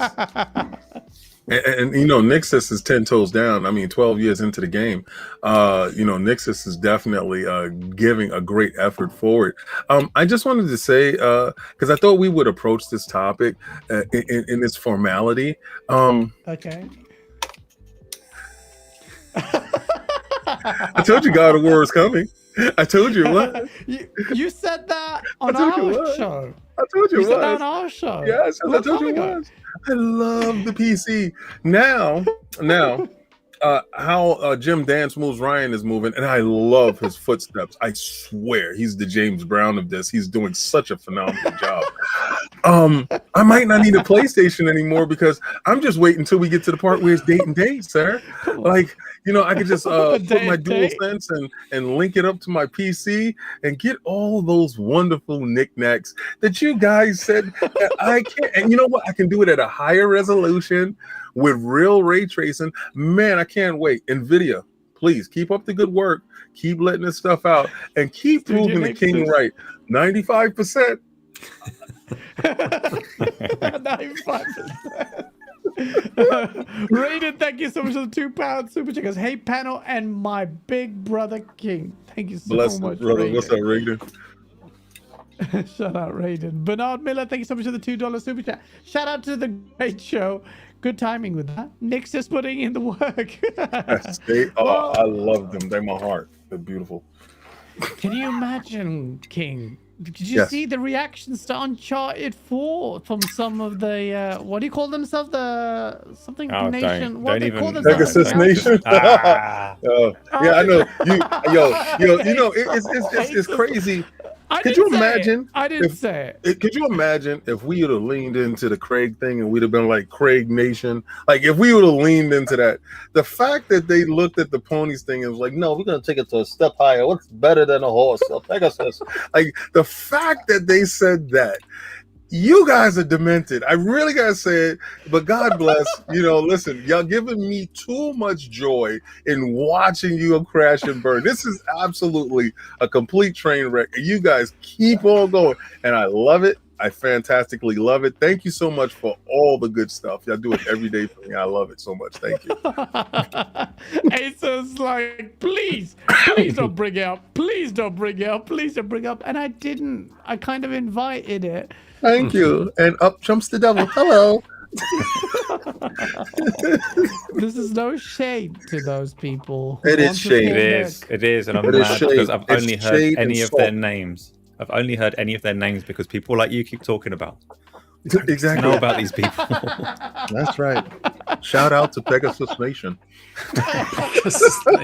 That's out of control. I thought it was a parody. I thought someone had created a parody. Me too. Like I thought, Cole, are you behind this? What is this? And they leaning heavily into it. It's great. It's self-awareness. It's nuts. Maybe God bless. Self-awareness. God bless. That's all I can say. Keeping things interesting. Yes, thank you. So hold on. So are you saying that Pony's good? Yes, tell me. They elevated. They powered up. They So are you saying that Pony's just got wings or something? Yes, yes. They drank a Red Bull. They drank a Red Bull and now they have wings.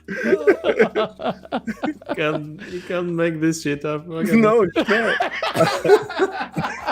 No, you cannot. This is out of control. And apparently Polish people drink a lot. Damn.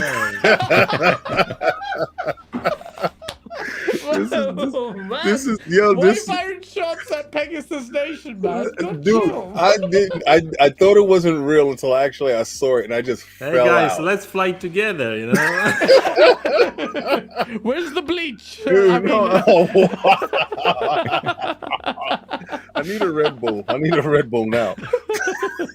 You're gonna need a lot more than Red Bull, man. Oh my Maybe god. some severe head trauma. Sorry, Raider Blade. No, honestly, I just got the joke because like, what the hell? Why Pegasus Nation? I was like, I mean, where did that come from? And like, yeah, Pony, Pegasus with wings. Yeah, makes sense, right? It makes sense now, right? Oh, let's fly. I know. I'm a bit slow today, you know. No, don't worry. I'm right with you. Let's go. Me and you sitting in the back of the train. Let's go. Oh man, it's fun, man. It's fun again. Yeah, Shout out to the 350 people watching. Some of you may be members of that nation. Please smash the like They're button. laughing. They gotta be laughing. They gotta be They laughing. gotta be there. Please laugh with us. It's funny. It's just jokes. It's jokes. I want to mention names about one. £2 super chat for Raider Blade. Thank you so much. Netflix created the blueprint to subs, and Xbox is now owning it. In this, they're working on it. They're working on it. But remember what I told you. I told you, be very careful for what Sony is doing with Netflix right now. It's a reason why strategically they're talking about the head of the studio of the Sony Interactive Studio and the head of the Theatric Studios are talking about these acquisitions and these conversations about that space. Be very aware that you see Twisted Metal being produced in a movie format or a show format. Be very aware when you see The Last of Us have 8 seasons announced. Look at these things. No, I've never heard of any series or franchise being announced by 8 seasons totally. And look at the price point on each episode of how much is going into the stuff. This is not small money being pushed around. Just because you see Microsoft winning in this aspect right here, there is one thing that Sony can do that I've already predicted. I haven't heard anyone talk about this. If Sony finds a way to pair their self with the Netflix subscription on a PlayStation Now type of thing and use and elevate their gaming arm with the Netflix arm. Remember, Netflix has started a gaming division. Remember what I said. Look at this. Sony also have their movie titles that they can have put on Netflix. Remember, it's very important. Netflix lifeblood is movies. Sony's lifeblood is games. If you can marry the two, that if you get your subscription, you have some time in PlayStation Now, you reach whatever the amount, and I believe everybody here has Netflix, that reach is insurmountable. That's something that another company cannot recover from. So trust me, Sony knows what a death blow looks like, and that will be a juggernaut of the likes we have never seen before in our gaming space. And you Pegasus guys will solely be flying very high if that happens. That's something to think about, and that's something to look at it, because I believe that thing happens by at least 2025. That's when you don't get a PlayStation 6. Ace, I'm still on your head. You don't get a PlayStation 6. You have this cloud-based infrastructure where that PlayStation app is everywhere at one time. Everywhere at one time. That would be seismic. That would be astronomical. That would be something. See, I'm an Xbox head, and I'm not supposed to talk like that, right? This is what they tell me, right? I'm not supposed to talk common sense in business, right? Yeah, okay. Yeah. No. Okay. Oh, wait, we're still live, right? Yeah. Okay. Sorry, I just my internet popped off there. I had a little panic attack because that was quite a big point there. For people not to hear would be a bit of a problem. Mads, I'm seeing your podcast. Are you not streaming? Says Raiden Blade. This £2 super chat. No, I mean I stream on Twitch now, so yeah, I'm there. If anyone interested. Yeah. I haven't tried Twitch.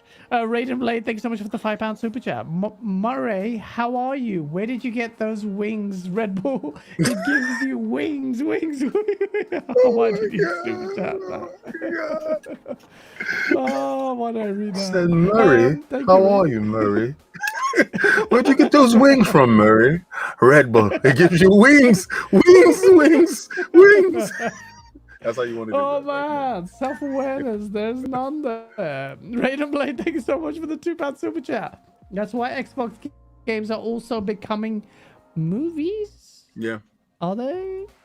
No. What does that mean? I know what he's talking about, but I don't see it like that. I see Xbox doubling down on service type of games. Sea of Thieves is an unmitigated success. Really, from whatever you thought it was in the beginning to a driving force that's inside Game Pass, it's insane. From fixing whatever the deficiencies were in the beginning to being where it's at, to get acquisitions of this guy.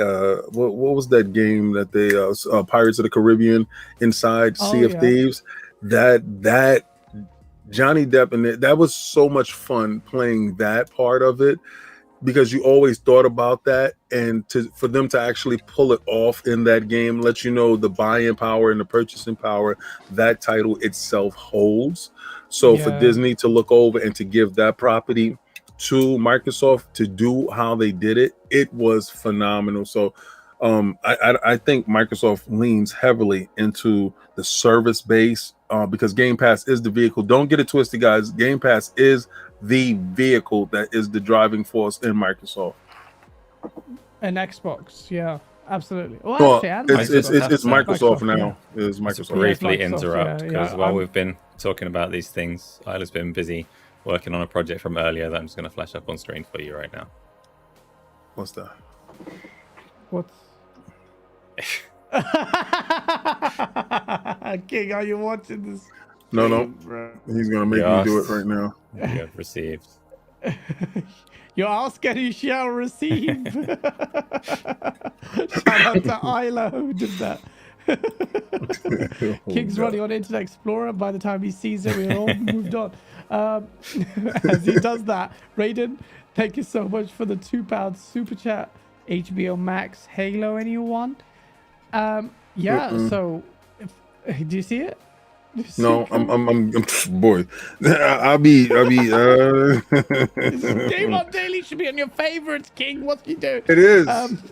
It's right there. But again, I'm on the show. I try not to be distracted. I try to give you 100% of my time. No, fair enough. Yeah, look, you got an extra light. Philip Heike also says Halo's going to have a show on Paramount. Yo. Okay, so why do I look like a garden gnome? But again,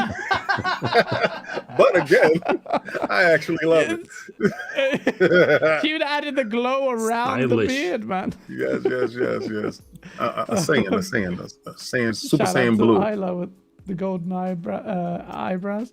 Victor Allenstein, thank you so much for the $5 super chat. King, supposing Xbox is aware of this, do they then, I think he's talking about the Netflix thing, do they then buy Warner Media or something on that level to match? Would that be enough? Doesn't, no. That's what you guys aren't really realizing how big that entity is.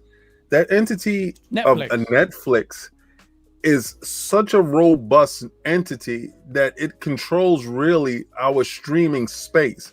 There's a reason why they came up with a whole phrase, Netflix and chill, because 90% of the population has Netflix. You understand? They didn't say HBO Max and chill or Amazon and chill. So what Microsoft would do to counteract something of that nature, they would have to get with the second largest streaming arm. To give further credence into this, what Sony did when they purchased Crunchyroll and they purchased that other they did it early on. I forgot what it's called, but it was for anime stuff as well. They did what Netflix really is trying to do and control the anime space. Yeah. If you can get that space, Funimation. If you can get Crunchyroll and Funimation rolled into Netflix with this sort of partnership, dude, they will be the one-stop shop for animation, period. Like, you don't understand how strong that is. And then Sony can leverage certain IPs from Netflix and make games out of it the same way that they're going to be making games from Funimation and Crunchyroll. Listen, if it pans out like how I say, if those dots connect how I believe, the level of the juggernaut that Sony would be back to when they made the Walkman. Oh, wow. You know what that means? Like, because they have never reached that peak before. All right. After that Walkman has been a steady decline. So a lot of you guys aren't familiar. The new guys aren't familiar with who Sony really was.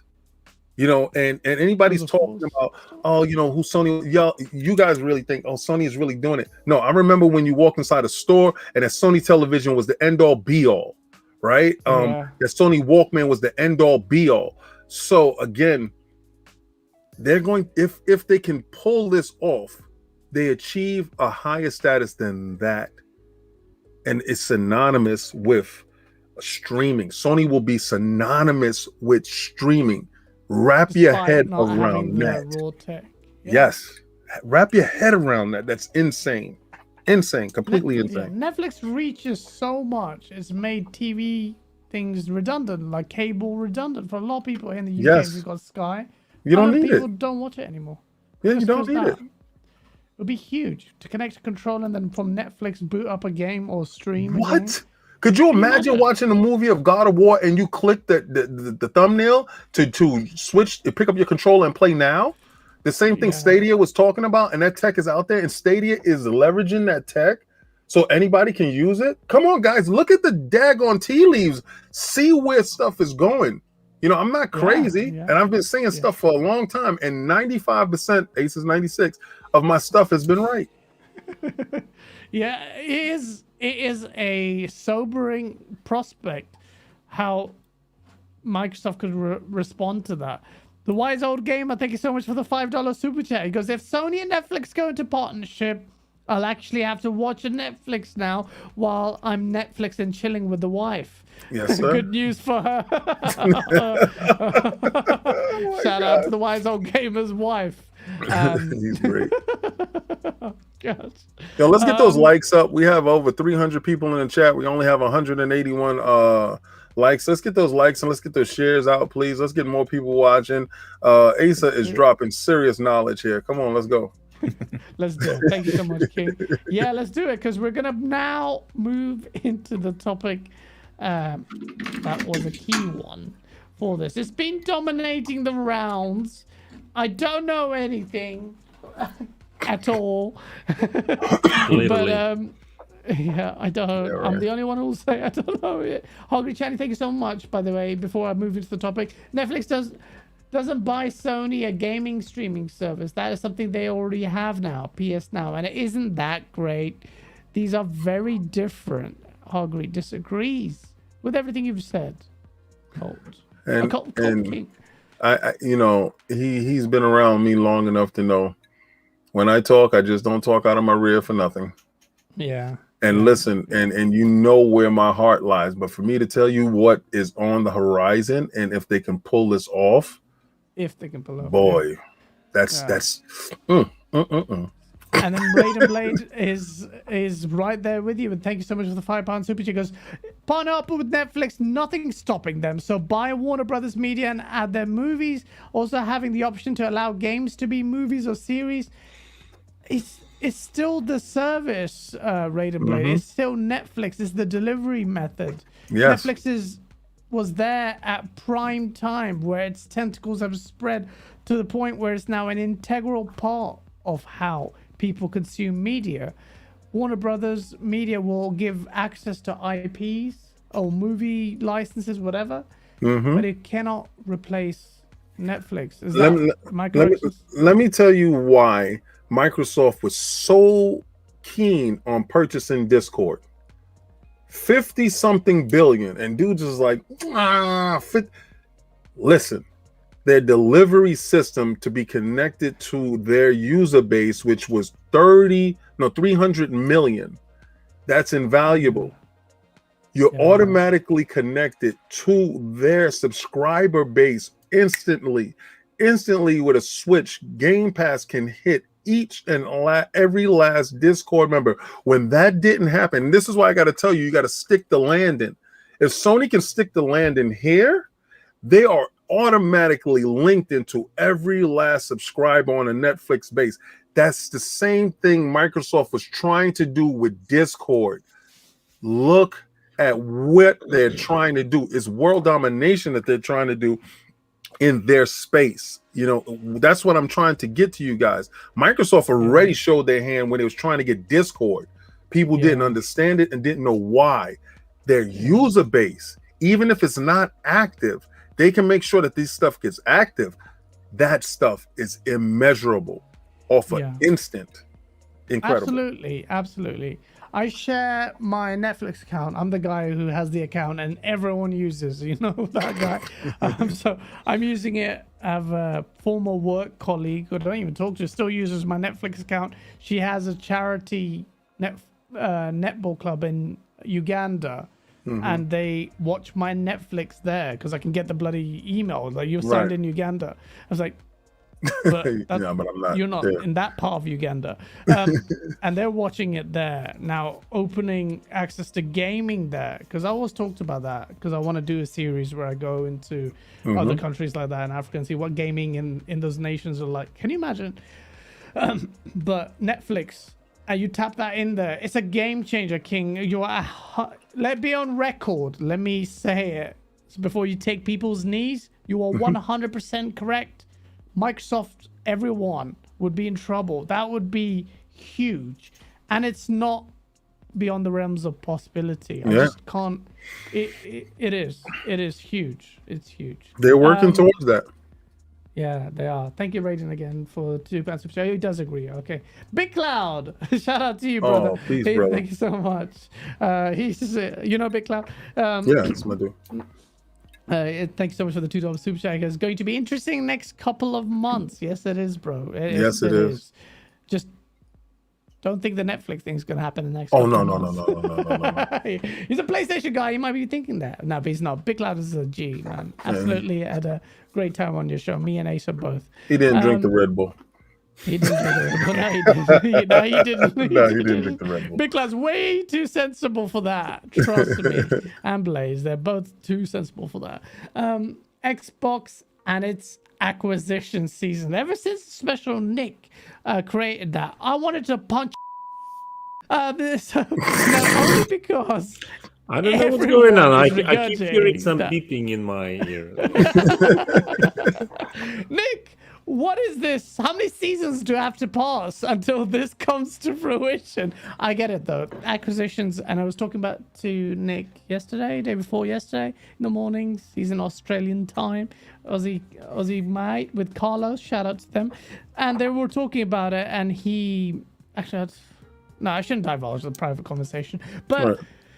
The acquisition season thing is turning on its head. Some people are giving him flack for it, but one thing you have to understand, these things, acquisition by its very nature, they're so multifaceted, so complicated that these things, they will happen. They will happen. In fact, today, and this is what I was alluding to earlier, Lord King, you mentioned this, actually, you were making this point, but Sony's TV guy, movie boss. His name is the chairman and CEO, Tony Vinciquerra. And he was asked if the movie industry would see any further consolidation. And he said, you know what? You will see, and he talks about the consolidation will be in the games business because, and bear with me, this is a long quote, but he says, as far as movies are concerned, he says, I do think, I can hear my voice back, it's really annoying. Sorry, let me just put that down. Now I can talk. I do think you'll see some consolidation on that side. You'll probably see a little more on our side. He's talking about the movie bit, but I don't think but I do think there are too many film studios. You might see one or two less over the next 5 to 10 years, but I think the next area of consolidation will be the games business. And then he goes on to talk about how there'll be more acquisitions and more company buyouts. I'm not going to read this whole thing in the future. If Sony's talking about that, what do you think Microsoft's going to do? And the frustrating thing with acquisition seasons is that it's frustrating because nothing has materialized. But I'm actually quite shocked by you guys, the community. Like, Bethesda's thing was a massive watershed moment for me, yet apparently people aren't happy with that. If something big is going to happen, we wouldn't hear about it, this Colt was saying, so soon. These are big executive level things that are happening, multifaceted, although things are leaking, things are spreading. And I want to go on to King. With what you're allowed to say or what you can say. I could say it in this space, right? Yeah, Colt, you're absolutely right. When big acquisitions of this nature aren't so tightly close together. Microsoft and ZeniMax, and I like to stop saying Bethesda, all right, because it's like going inside McDonald's and buying a Big Mac. You're buying their franchise burger. No, Microsoft went in and brought McDonald's, the fries, the shake, the Frosties, everything that went down. They got the whole thing, the whole kit and caboodle. They brought ZeniMax, and with that whole acquisition, they purchased a lot of studios and great developers, and merging that into your ecosystem is not anything light. But we've been noticing with their marketing and their new branding going forward that Bethesda has an absolute influence on the Xbox brand. If you've been looking at any of the new commercials that they've been putting on YouTube, stuff is absolutely hilarious. Hilarious. They're leaning into the satire of the 80s and the 90s. They're going back to the roots of gaming and giving you fun, good stuff, but they're also telling you what the brand is. The brand is Game Pass, and they know this. So these new acquisitions that are being put forward, Sony is making acquisitions. As far as acquisition season, Sony has been making smaller acquisitions, and these deals can get done. I think Sony likes to tight up loose ends. People that they have close to them that's been in their group for a while, people that they've dealt with and seen their loyalty. They have promoted them to part of the family. It's like a mob mentality where you're sitting at the table with the mob. You've been standing outside the door for so long, they let you come in and sit down. You kiss the ring of the Don. You got a ring too now. So now that you're part of the group, you're part of the family. We're a part of a team. And that's how Sony operates. You've shown loyalty. You have taken crumbs from us for so long. Now we're ready to break bread with you. All right. So that's how I see Sony. Yes, right. Sopranos, the King David edition. And I see that in that aspect. Microsoft does things on a grander scale. All right. Okay. And in the Bethesda deal, the Compulsion deal, the Ninja Theory deal, those deals are larger deals in the scope of it because it directly impacts your visual cortex you can visually see what they're doing. Some dudes saw Nixus and was like, what the hell was that? And they had to read what they did. And then when you found out, you was like, oh my God. Right. So it's different things in how companies move. Microsoft's next big acquisition will be somebody that can produce games on their own, distribute games on their own, and needs little oversight. So when you're thinking of stuff like that, you have to look at what you've heard and what is a possibility out there. Then you look, not gonna say, but then you also look at what was in certain ways of blocking acquisitions. This acquisitions has been in the making for at least 2-3 years, from my understanding, right? I think maybe. So it takes time to button down these things. Microsoft isn't going out picking up little studios. I think the studios that they do have, when they did the assessment, the risk assessment, because you do risk assessment when you do acquisitions. When you do risk assessment, then you see everything that these companies have. So when they did a risk assessment with ZeniMax, they see exactly where they fit in the Lego blocks of their landscape, and do they actually fit within the ecosystem. And anything that didn't fit properly, they trim the fat on it, right? So ZeniMax fits comfortably there. Sony puts pieces in place that fits comfortably with their studios. Microsoft's next big distribution arm, and it's a distribution arm because they need that aspect. They don't need more studios. They need a distribution arm that can produce games at a high caliber, that has great name recognition off the rip. This will reverberate in a manner that kind of like what? Like if you said what was ZeniMax and then they said, oh no, Bethesda, and he was like, oh my God, this one would really set the internet on fire, in my opinion. And just by the scale of what you're suggesting, King, is considerable. That means something very different from when you said ZeniMax. You'd be like, wait, what? That? Oh, Bethesda. Yeah. This one is one where are you saying that you're hearing the name and you know exactly who they are. You don't know exactly what's up. Damn. Who could it be? Microsoft buys Sony. Yeah, he says we. Yeah, I say we because I actually am a shareholder in certain aspects of my portfolio. So I do actually can say we. Maybe you can't say we, but I can. Also, I can say we when I talk about Sony too, and I can also say we when I talk about Apple, and I can also say we when I talk about Google and other unknown entities that I do put money in, and also with my Bitcoins. So I can actually say we, sir. Yes, I can. I can say we with Tron. That's we are broke. We are broke. We are very broke. Yeah, so that's an interesting one. Thank you, Spaced Overkin, for that super chat. Trying to be saucy, which we encourage. Just able to handle the heat when it comes back at you. Nolan, thank you so much for the $5 super chat. I think if PlayStation joined Netflix, then that makes PlayStation look weak because PlayStation needs help from the other company. It depends on how they market it. I don't think that's the case. If they can, I think it does the opposite, man. I think it does the strength. Like now we are Legion. Boom. That's it. Done. Yeah, it depends. Yeah, I don't think it makes them look weak. I know where you're coming from though. No. I don't think it does. No. I don't think it does. Unless it's very, I can't see how it's be weak, man. It's huge. Risk it for the biscuit. Thank you so much. I love for that name. Australian 799. Yeah, it's a brilliant name. I've acquired a hangover, guys. I'm late and I'm naked, standing in the shower, but I made it on my head. No judgment here, man. You made it even in the nude. So, and in Australian time, shout out to you. And I was very early there. Space Overkill again.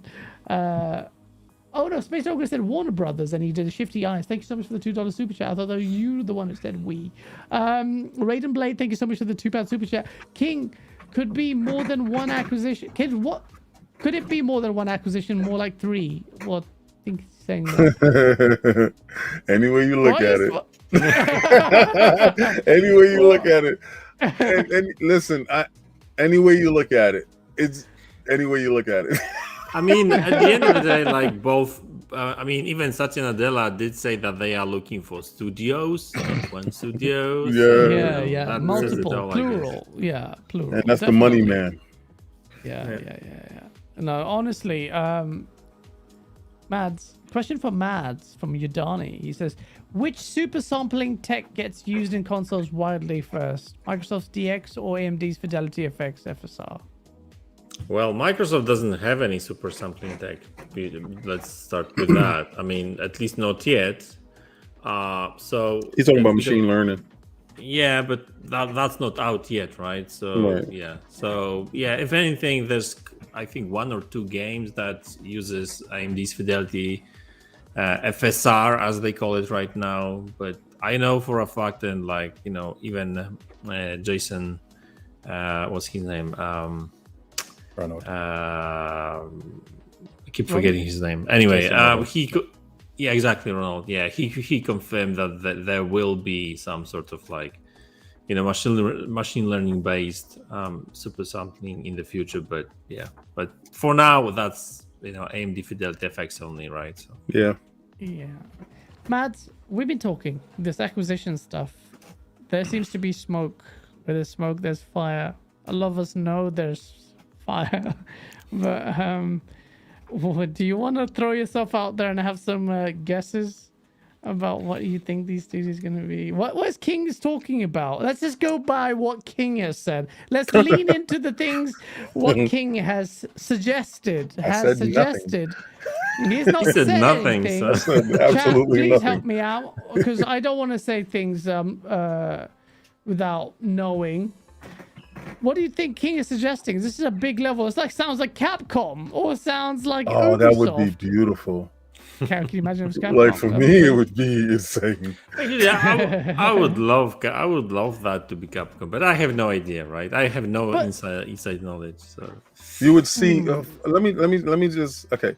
For those people that thought it's Capcom, let me tell you no. All right, let me tell you no. Capcom former CEO or head of Capcom division is working for Sony now. All right. Understand you're part of a team. It's the mafia, right? Remember, they also have that whole fighting arm that they purchased. Yeah. And understand if they're going to be purchased by anyone, they're going to purchase with the people that they've been dining with. You understand? Yeah. So again, if somebody's going to buy it, it's Sony. By the way, Sony will buy Capcom. Very good point about that. Yeah, because the synergy. We talked about this previously, and last week when we had Cole on, he was saying the same thing. These are relationships that these people foster, these teams foster. It doesn't come out just opening checkbooks. It's very complicated. But yeah, Don Otaku, thanks so much for the $5 super chat. Speaking of tech, have you only seen PlayStation 5 Kraken compressor at work in games and not BC pack from Xbox? It was touted before the Xbox's launch a lot. Mads or Asa, this is your realm. That's Chinese to me. Asa, you go first. All we've seen so far, I wouldn't say it's particularly obvious whether the BC pack has been used or not. Kraken definitely. PlayStation 5 has advantages in file sizes for games. Is that going to change over time? Probably not. Probably not. Does that count? I don't know what they said, but Listen to Acer. I don't know so for anybody else that's in the audience going, what the hell does that mean? Both consoles, when they were released on the hardware side, they've got dedicated hardware to compress and decompress games to save on storage space. So they've both got these really small SSDs. Everybody's felt the pain.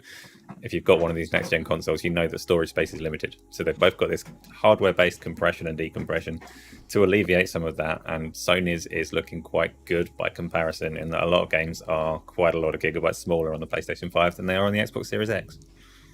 So the question is is that going to change? Is Microsoft going to start leveraging their tech? Is it going to be on a par with Kraken? I don't think it's massively complicated to know. They probably are leveraging it. It probably is what it is. Yeah. Okay. Well, I would only say that because I need it. We don't really know whether the BC pack is already used, because I remember shortly before Xbox was launched, there was some Microsoft tech people saying that BC pack is still in development. So I don't think they're done with it yet. So if it's not done, then that's why it's not there yet. We'll see. Why wouldn't they talk about the velocity architecture opposed to the BC pack? The velocity architecture, from my understanding, is probably the direct competitor with Microsoft, opposed to the Kraken. From my understanding of how it's being delivered, and that is being implemented as we speak inside the tool set when you come to the dev kits for Microsoft. It's one of the late bloomers, as my understanding of it as well. Yeah. I mean, Jason Ronald, explained that came on your show. That stuff is actually being utilized. So I think it'll be leveraged more as the dev kits mature, going forward. And also with the Kraken, I believe that stuff is implemented in a dev kit nature. So I honestly believe they're using it in some form of fashion. Are they using it to compress and decompress textures to limit the size that they can go inside of the SSDs? I don't think so yet. But I think that's the second end of their strategy as games become larger in scope and larger in size and larger in fidelity, or more grandiose in sound. Then you have to go deeper into your compression techniques to get these games to fit in your limited space. I think that's when you will see it more active. But games like Call of Duty don't listen. So can't listen to anyone.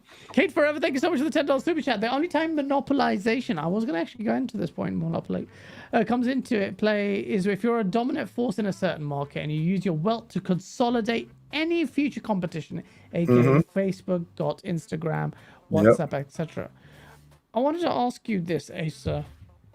I'm not surprised, I guess. Surprised is the word. There seems to be a lot of hunger for the news about acquisition season. Everything seems to be a driving force behind conversations in the core gaming circles.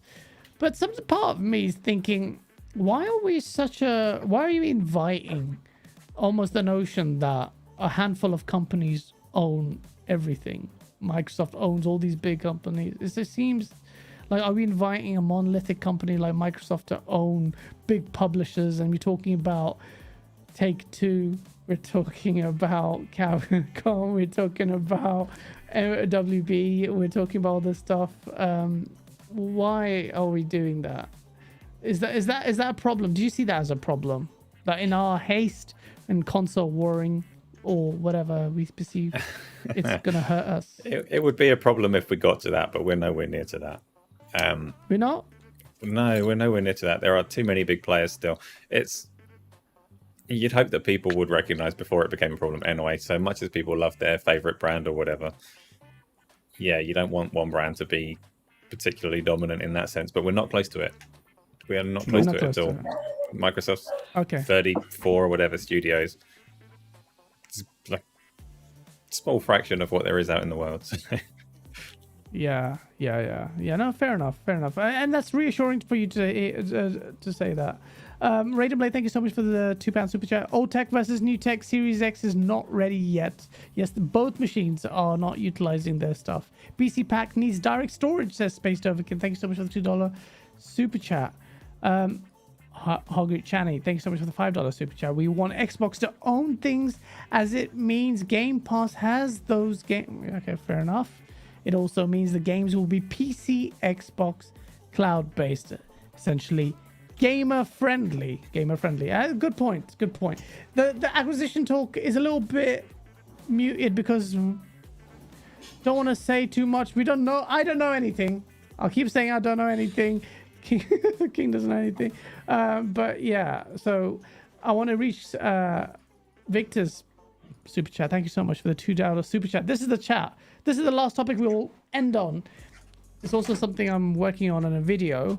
But does Xbox need a superhero game? Because I have seen some people trying to damage limitation on the Xbox side. Some like trying to damage control this and say, we don't need it. But then there seems to be a lot of pressure off the Wolverine thing. King, how did you feel? Be honest. How did you feel? You're always honest, but when I saw it. Yeah. When I saw Wolverine, first of all, nobody on the panel knew what the hell was they saying. I knew right off the rip when he was sitting at the bar and he had the cowboy hat. I said, "Oh my God, that's Wolverine." If you go back to the ILP, live stream, off the rip, I know it was Wolverine. All right, and I think these guys need to manage their expectations when it comes to certain things. And also, please, guys, they're reaching so far. Or is Sony building a unified world that they can have all these games, talk to each other and stuff like that? No, like a Marvel super universe. Listen, just because Insomniac is making another superhero game, and they happen to use Miles Morales when they made the next Spider-Man. They have the Spider-Man universe that they can leverage. Now they have carte blanche that they can ask Disney, for these specific characters, because they did such a good thing in this space with Spider-Man and making Spider-Man, for me, unmitigated success, and the fact that it was Game of the Year for me over God of War. And the fact that it spawned a nice DLC in Miles Morales, and it's going to spawn another sequel in Spider-Man 2 with Venom inside, and they're leaning towards a Wolverine game. This stuff is good for the Sony narrative, for how Sony works, and Sony is leveraging their assets to acquire these titles. Microsoft, again, does not have the pedigree in this area. I do not think Microsoft needs that at this point in time. Microsoft is building to that level to get to the point where they can pick and choose what they feel like making. At this point in time, they're building brand new IPs that they own and they can distribute, and that can become household names through the vehicle of Game Pass. They are not in the same position as Sony, where Sony is picking name recognized games that they can make. So when they make it on a Sony platform, Sony is going to be synonymous with Spider-Man. If the Punisher game comes out, which I keep hearing that these people keep clamoring for some weird reason, a Punisher game comes out on a Microsoft platform, Microsoft will not be synonymous with, no matter how good that game is, will not be synonymous with the name The Punisher for that box. They will not be synonymous with the name The Daredevil with that box, or the Hulk, or whoever. But if Sony does the same exact thing with the same exact game on their platform, they will be synonymous with a superhero box. You understand? So the name Sony is already linked to Spider-Man. All right. And in keeping that branding recognition together and getting more superheroes under that title, they have a leg up in the competition area.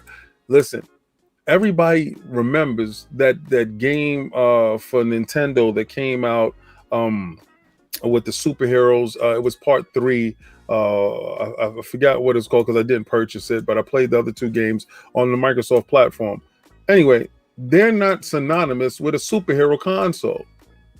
Sony is, and it's a reason why. That Spider-Man brand, anytime you go to the movies, it keys in. You see Sony logo.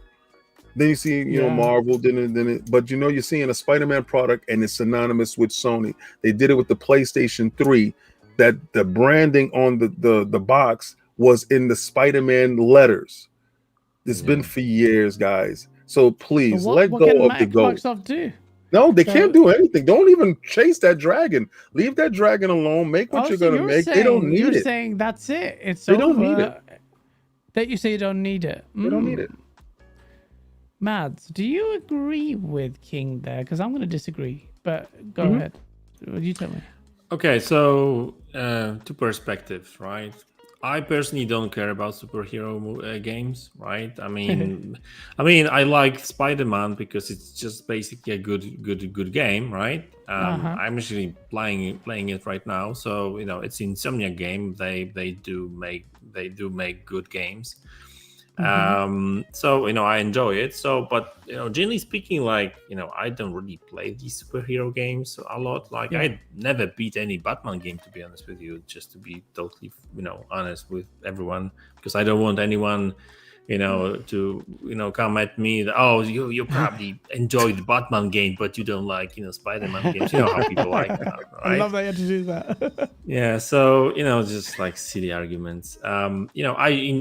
So like for me, superhero games per se, because it's a superhero game, doesn't do anything, right? If it's a good game, that's a different story, right? So if Microsoft were just to chase a superhero game just for the sake of chasing a superhero game, that makes no sense. Just like King David said. However, like if they had a good studio that makes good games, and they would be Rocksteady, and stuff, right? Why not, right? I mean, the more variety the better, I guess. Like if people want that superhero game, why not? If you've got a good studio and stuff, why not? But the problem is that it's not really easy to find a good studio. Why do you think we still, a lot of people are still waiting for Killer Instinct 2? Why you think Microsoft don't want to make Killer Instinct 2? They do. I've heard from so many people that they actually really want to make that game, but they don't have a good studio that would be able to do it. So they could throw that IP at some studio and see what sticks, right? But it's just basically it's too risky. And same goes for that superhero game. I mean, if Microsoft was able to find a good studio for that kind of game, why not? But otherwise, forget it. Hey, just buy Rocksteady. Buy Rocksteady. Just get the Batman games. Acer, now the two gents have made quite interesting points. King's point is quite interesting. I haven't heard this argument before, not so strongly, that Microsoft is almost precluded from doing this, or not precluded, but it may be a futile attempt at trying to change the already set in mentality and association with Marvel superhero games with Sony. You can't remove that. The legacy's quite ingrained. Do you agree with that? And then do you agree with or do you disagree that Xbox needs a superhero game? I don't understand the conversation at all. Xbox has Crackdown. Crackdown. You're a superhero. Oh, come on, man. Crackdown. Don't throw Crackdown at me. But more seriously. He's right. He's right, though. More seriously, though. Surely. Need is a funny word. It does have superpowers. Crackdown's a superhero game. It's not a big IP. So you're obviously talking about the big IPs from Marvel and DC. Yeah. Need is a funny word. What's the consequence of Microsoft not having a superhero game? If you're talking need, then that's the question.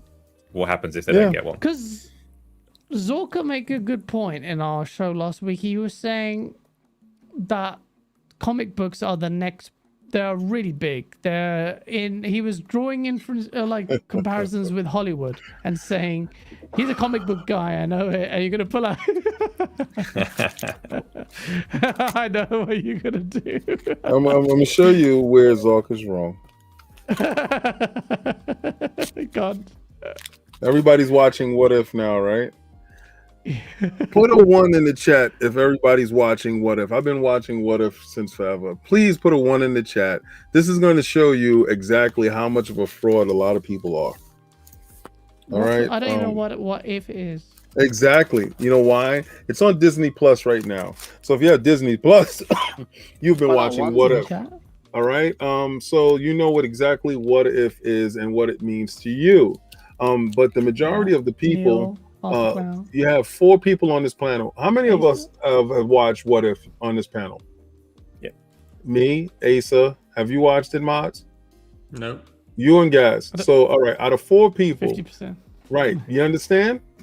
A lot of people watching chat. Yes, you know, because it's what's popping right now. But if you're going to 50%, 50% is a terrible ratio for you to be betting your money on. If somebody tells you take all of your money, you got a 50% chance on actually hitting the jackpot, or you have a 50% chance on being homeless, I think you'll take your money and just keep it moving. All right. Again, comic books aren't as high on the to-do list for mainstream pop media as people will like to believe. Just because the Marvel cinematic movies and the DC cinematic movies are at their peak right now doesn't mean that these IPs in their born genre, their born medium, isn't looking at extinction.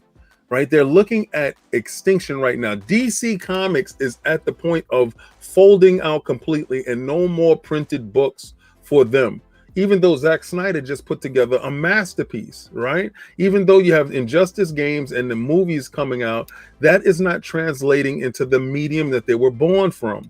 The same thing with Marvel. It's not translating to the books. You get new book sales, but it doesn't translate into the roaring success of a Marvel universe or the Marvel Disney merger, right? So what people are trying to explain is these IPs can live inside a medium that we choose, but it doesn't translate from its organic material.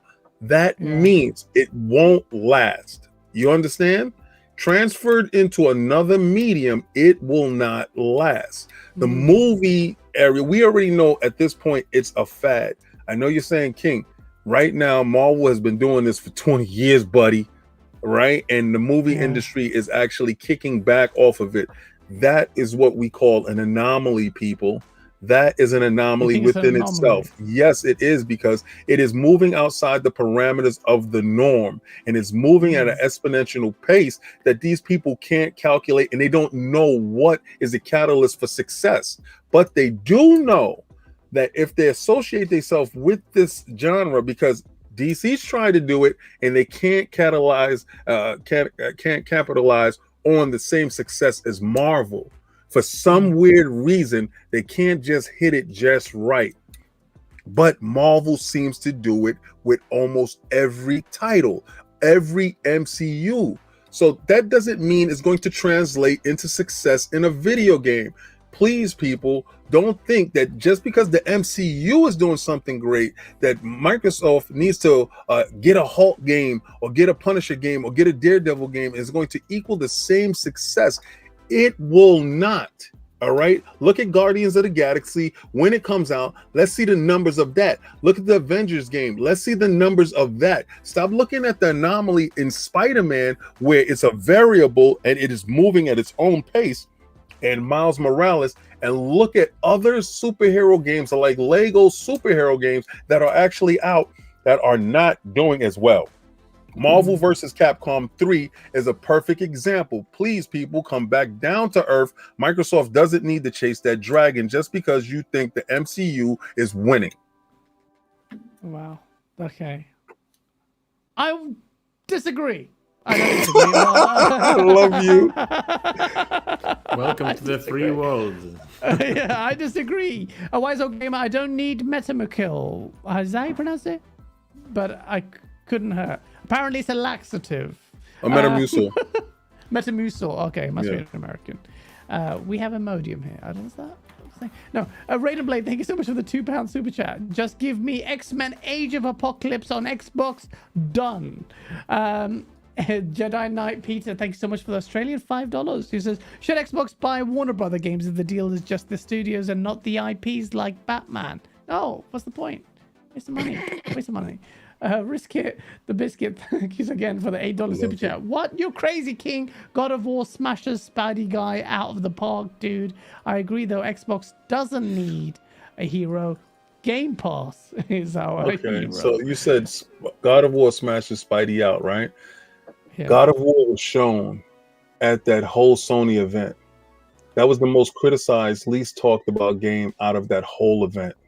Spider-Man was talked second to only Wolverine because Wolverine was the only surprise. Please come back down to earth. We are here with you. Just facts.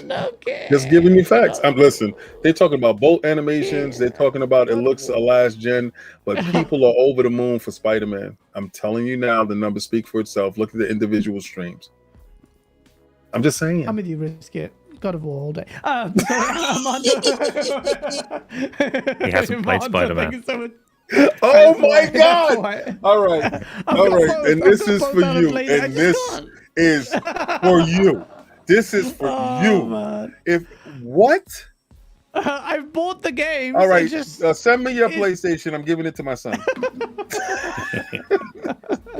Asa says the same thing with the same energy. No, I can't have a conversation with you anymore. Do you see my collection? Are you out of your mind? Get out of here. I need to play. No, stop. I won't play. Don't judge me. Don't hate me. Amanda, thank you so much for the $2 super chat. Buy Rocksteady and make Captain America. Chat, can you just tell me in chat, do you agree with King that it doesn't need Xbox doesn't need a superhero game, or do you disagree? Type it in chat. If you disagree or agree. But I'll say,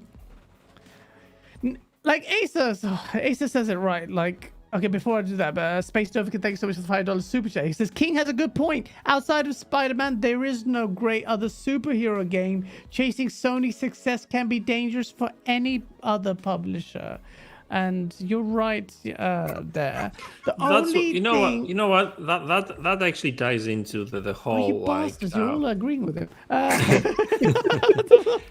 It all ties into the whole copy what Sony does, right? Like Xbox don't need to copy what Sony does. It makes no sense. Like, let's enjoy Sony games on Sony platform and Microsoft or Xbox games on Xbox platforms. That's it.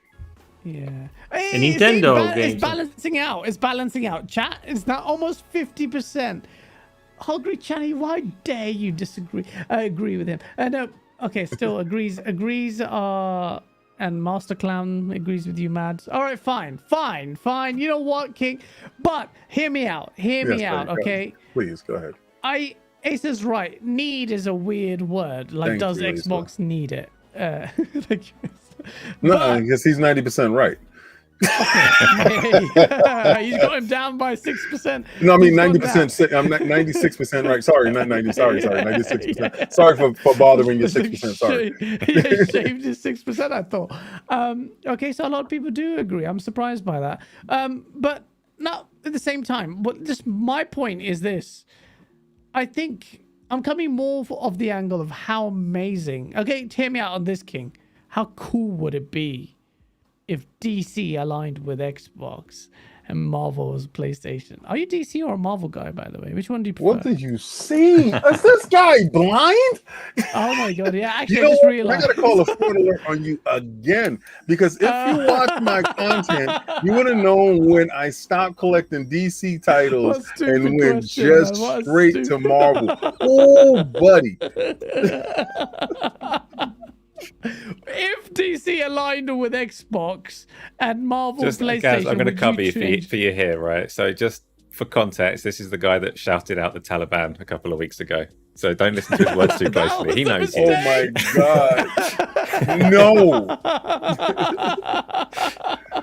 No. So don't take this DC Marvel thing personally. He knows. He knows you. Okay. Guys, I hear what you're saying. I'm just telling you that first, you have never had a good Superman game. All right. and is the reason is the nature of the characters. Spider-Man lends itself to this whole thing, and the fact that Sony was able to capture lightning in a bottle, because look at how many bad Spider-Man games we had before this. This is lightning in a bottle, all right, with Insomniac actually showing what they were able to do with Sunset Overdrive, given this open environment. The right developer, the right studio got the right IP at the right time after they just finished making a game that is sort of similar in same scope and strategy. You have to look at these stars align perfectly for this to happen. I do not see that happening again. It's going to be very keen on what they do with the Wolverine IP is going to be very telling with this IP, because Wolverine is in its essence a killer, a bloody savage killer that Disney won't allow that to be happening. So for us to see this, would he be fighting robots? Would he be cutting off limbs? Would he be cursing? Right. So you're going to take the essence of the character and you're going to neuter it, right? And what are you going to have with the product? I want to see how Insomniac tells a story with taking the main advantages that Wolverine has innately and working around the limitations that is set forth with Disney. Trust me, it might not end well for a lot of dudes' expectations. Yeah. Mr. 2020 just typed in the number 1. Are you on Internet Explorer, bro? He went to the bathroom and he paused the screen. Come on, stop playing. I can't believe you just seen a lone 1 there after 10 minutes. But you're kind of right and you're wrong. They don't need that, man. Trust me. There's too many failures in one anomaly. Yeah, you're right.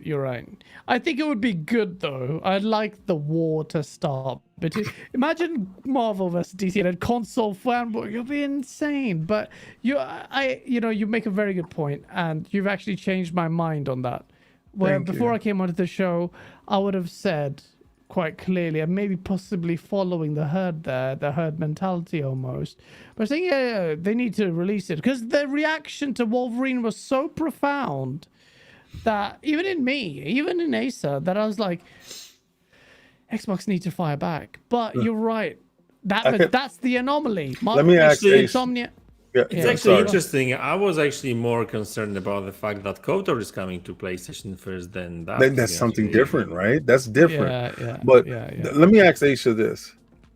In that show, what was the real true surprise that you got in watching it? Because we pretty much knew about everything that was coming out. What was the only real true surprise that you had in that show? I didn't know about KOTOR and I didn't know about Wolverine. Right. So those two surprises stuck out, right? Just to clarify, but yeah. Right. Okay. So those two surprises, the reason why the Wolverine is being talked about so much, because it was out of left field, like completely. It wasn't in none of my DMs from no one. You understand? A complete, utter shock. Like, oh my God, this is insane. KOTOR too. Like, wow, are you serious? But then we found out that it's, limited, whatever. But we know that Wolverine will stick there. It's just a shock factor. And you I want to be shocked too. I want Microsoft to shock me too. Shock me with a 100%. Superhero game. So 100%. I feel what you're talking about. I just don't think that's necessary. Yeah, no, fair enough. That's absolutely fair point. And you're right, Mads, about this KOTOR. That was a slap in the face of Xbox. That is not coming day in, day out. That was where it was born on Xbox. Gerald Mack, thank you so much for the $2 super check. Because all hail the ILP. Salute Lord King Stradamus. Thank you so much for that. Swami. Darkmoon 17, thank you so much for the $5 super chat. Xbox should make Spawn or Static Shock. Static Shock is a shit superhero.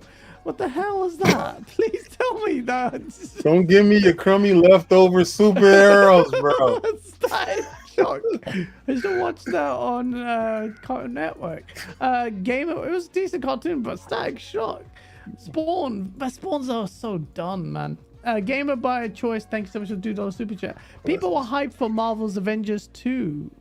Yeah, and that turned out bad because of the model that did disservice.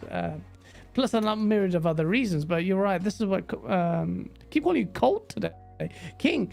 You was right. You're right. You made a good point there. And you're right. That's the outlier, the anomaly in the Matrix is Insomniac fusing all the remnants of whatever Sunset Overdrive was with Spider-Man lending itself well, which leads itself to Wolverine being a unique challenge for Insomniac because of the reasons you highlighted, whether or not Disney will give them the freedom to do that IP justice. Not gonna happen. Okay, well they gave Ryan Reynolds all types of hell for Deadpool, which is an unmitigated success. To do an R-rated Marvel movie. Sorry, you're not getting that Wolverine anywhere close to R-rated. That would suck. I think unanimously, but most people would agree that would suck because get used to it. Just those metal claws might as well be polystyrene. And last topic, ladies and gentlemen, I always want to touch this caused controversy. Gran Turismo 7. The campaign needs an internet connection. And then it turned out that the ray tracing is only available on the replays and in the garage mode, which some people went on a pedestal to mock Forza Horizon, a cross-gen game also, for not having. King, what's your take on the fact that the Gran Turismo thing, the campaign needs internet connection, which means that you will not be able to compete in races unless you have the internet. That is DRM. No, that's not what Xbox was doing last gen. Gran Turismo campaign, you can't do it online. Oh, it's back, baby. It's back. DRM is back on PlayStation's machine. Oh man! So when Forza come out and they be like, "This is how you play multiplayer offline," or single player offline, for Xbox. I don't want to hear you guys crying. Listen, the game is going to come out. Either you're going to get down or lay down. Sony has thrown a gauntlet in your face. Ray tracing is only going to be done here. It's too taxing on the system. It's an underpowered, overpriced console, period. All right, so understand exactly what you have. They wouldn't be talking about a mid-gen refresh if it wasn't. And they're talking about it way before the competition because the competition is a stronger console when it comes to these things. Y'all keep talking ray tracing. Y'all don't know the demands of it. Y'all just sideshow developers sitting there talking about throw some ray tracing on it, bro. Yeah, okay.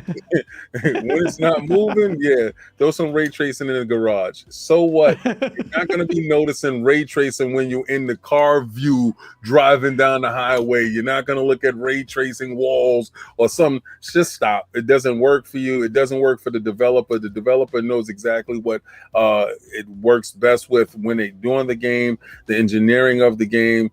You don't know that stuff, but they're showing you when you're not moving, when you're in a garage and you're looking at your car. When you come downstairs and you look at your car and you're walking around it, that's where your ray tracing is going to kick in. That's when it's going to work. It's a little bit of a problem with that online stuff. And I want to hear the damage control from the Pegasus Nation. I can't help it. With that, but I can't help it. But again, I just want to see that, how they fight that off. But no big news surprise to me. I knew they couldn't do it anyways. An underpowered, overpriced console. So yeah. Raiden, did I miss your super chat? He says Static Shock did become the leader of the Justice League. What? That's the guy that rubs carpets together and. Yeah, he became leader of the Justice League.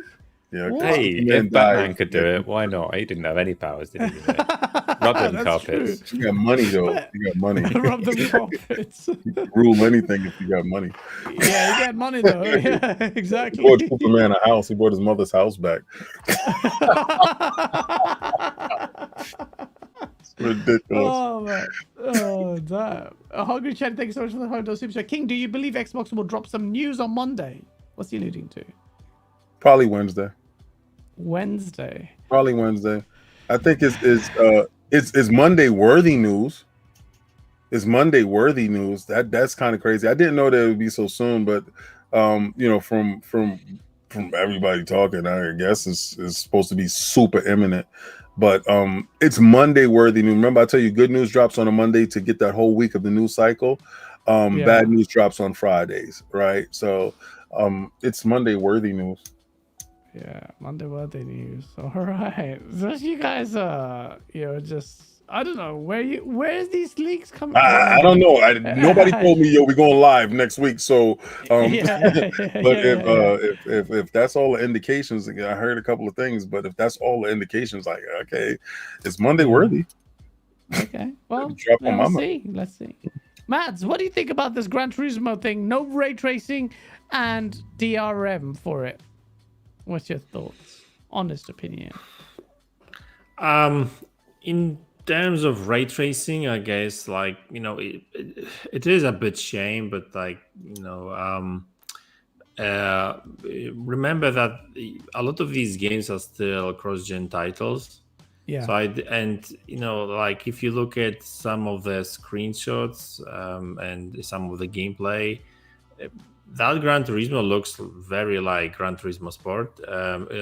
Was it Gran Turismo Sport? GT Sport, yeah. GT Sport, yeah. Looks a lot. So I think they are using the same engine, that kind of stuff, and I don't know what's going on with Polyphony, the digital, but they are very slow in in making these games. I'm not sure if they are a small team now or whatever, right? But if you look at Forza, whether Horizon or Motorsport, they are able to deliver like 2 or 3 games sometimes per generation, and Polyphony drags a little bit. So I don't know, I like Gran Turismo games but recent ones weren't really great, right? So, and I don't know, it's kind of weird, but like, do I need ray tracing in these games? Not really.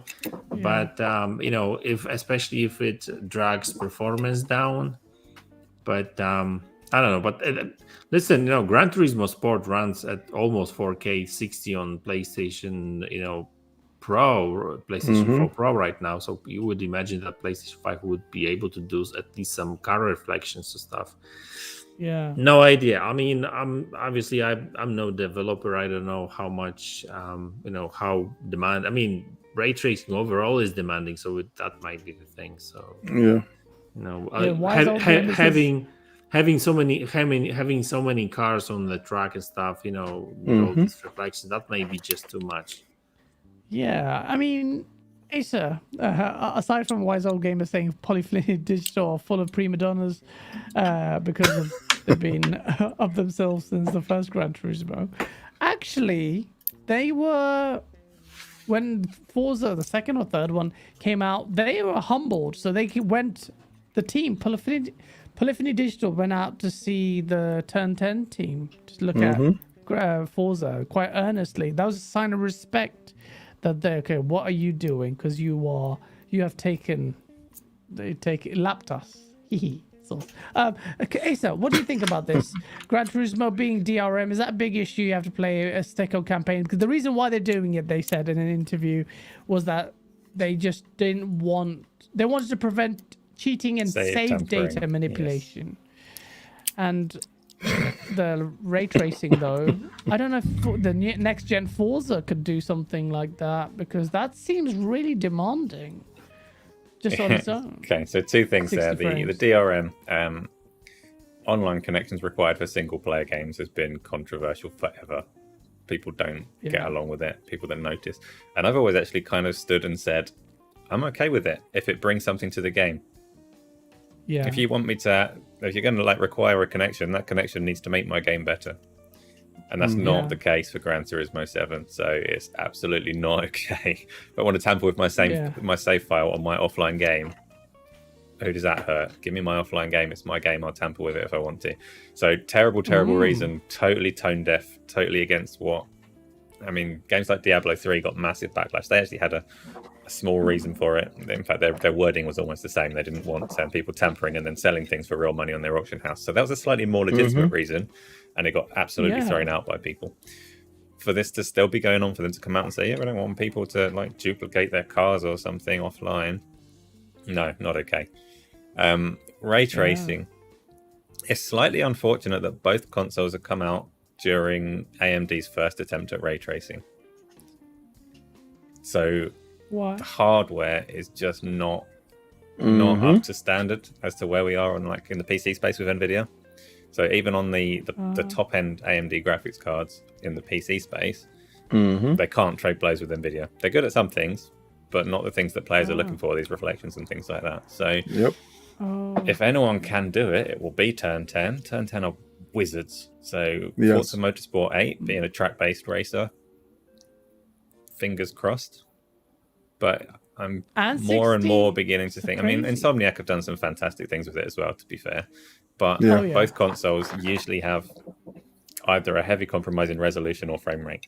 And none of us want to see these games at 30 frames per second anymore. I think that's something that console gamers have finally kind of adopted now.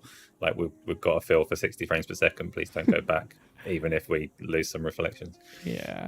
So, I don't know. I mean, things do get better as generations go on. Turn 10 are wizards. We might see it, but neither console is really pushing ray tracing in a way that's too meaningful for me. So, no particular... I agree. We're going to see some great deceptive marketing videos and trailers.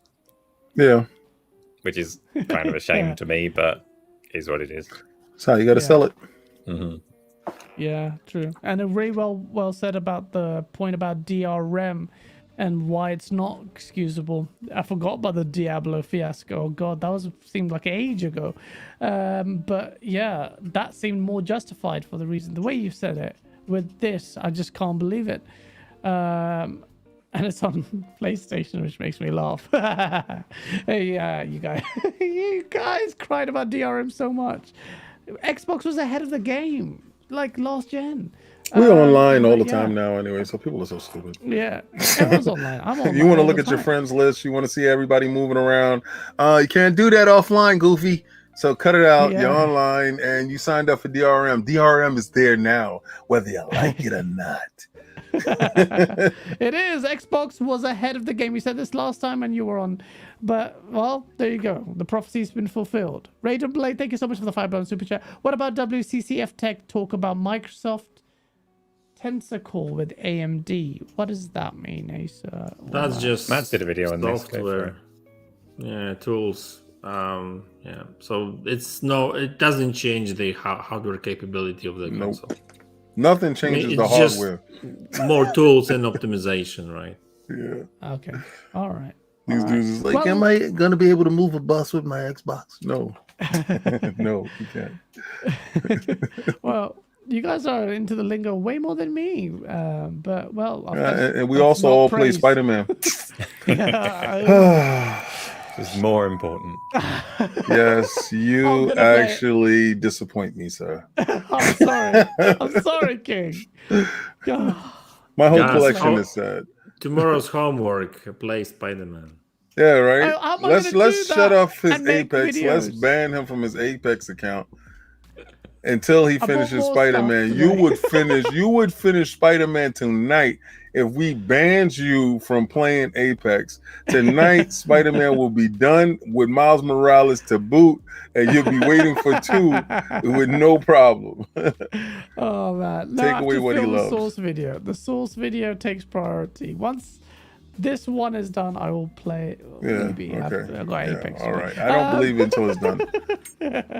I'll do it. Shout out to everyone who joined. Thank you so much. Over 300 people watched and joined us. We had a great chat. I hope you enjoyed it. If you did, please hit that like button.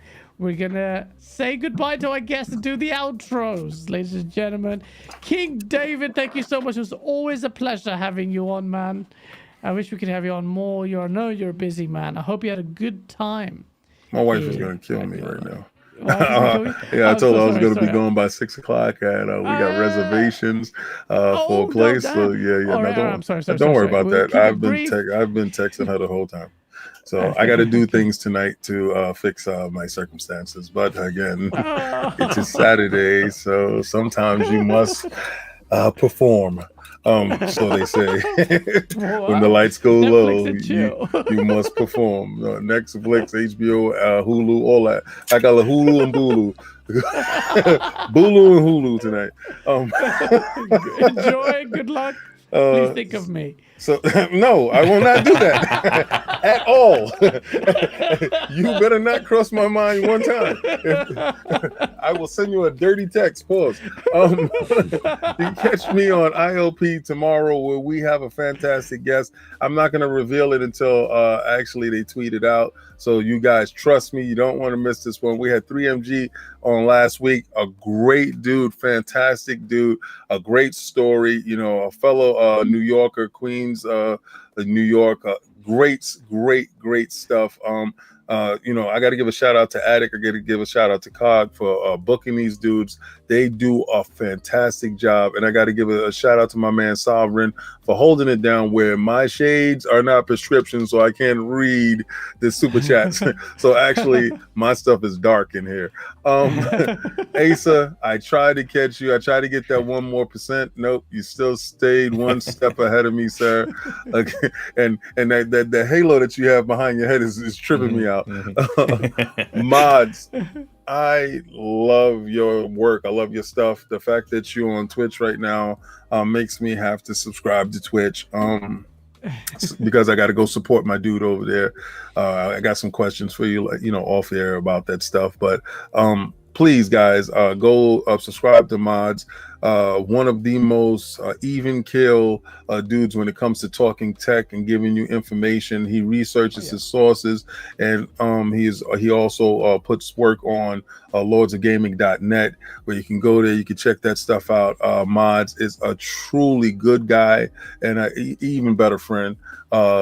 Guys, I cannot wait to get to do a source video with you. These dudes is actually, you know, on my head. Pause to get that done exactly with you. If we're ever in the same vicinity, it will be bananas, because we would have to go to a club and we will have to record every aspect of that thing happening. I think we'll break the internet. I think me and you together will break the internet, sir. But thank you guys for having me on. I really love being here. When you hit me up, I sorry I was late with the texting, but I started a new company, so I'm working out the kinks and stuff like that. So yeah, congrats with the headaches. Thanks, I appreciate it. Congrats with the headaches. Congrats on the grind, man. And respect and wish you all the best. God bless. Stay in the grind. Stay in the grind. Keep grinding, and God bless with your new endeavors, man. Last but certainly not least, Mads. Well, King showered you with praise, so I'll try and reciprocate. You are one of the more level-headed ones in the community who seem to be impervious to all the trolling, and you just grin and smile it through, and you have your tech coverage, which is really, really comprehensive and well done. And always a pleasure. Always a pleasure. Can't wait to meet you. I hope you can join us in the crazy party that will one day take place in LA with me, you, King, and the crew. Just getting looking forward to that. You know, it's actually a shame because last year we had place booked, and that was it last year? No, 2 years ago. It was 2 years ago. 2 years ago. That was actually Mod was going to come. All right, so let me tell you what he really doesn't know what was going to happen. All right, Moz, the place that we had, and you knew it was in Hollywood. It slept 16.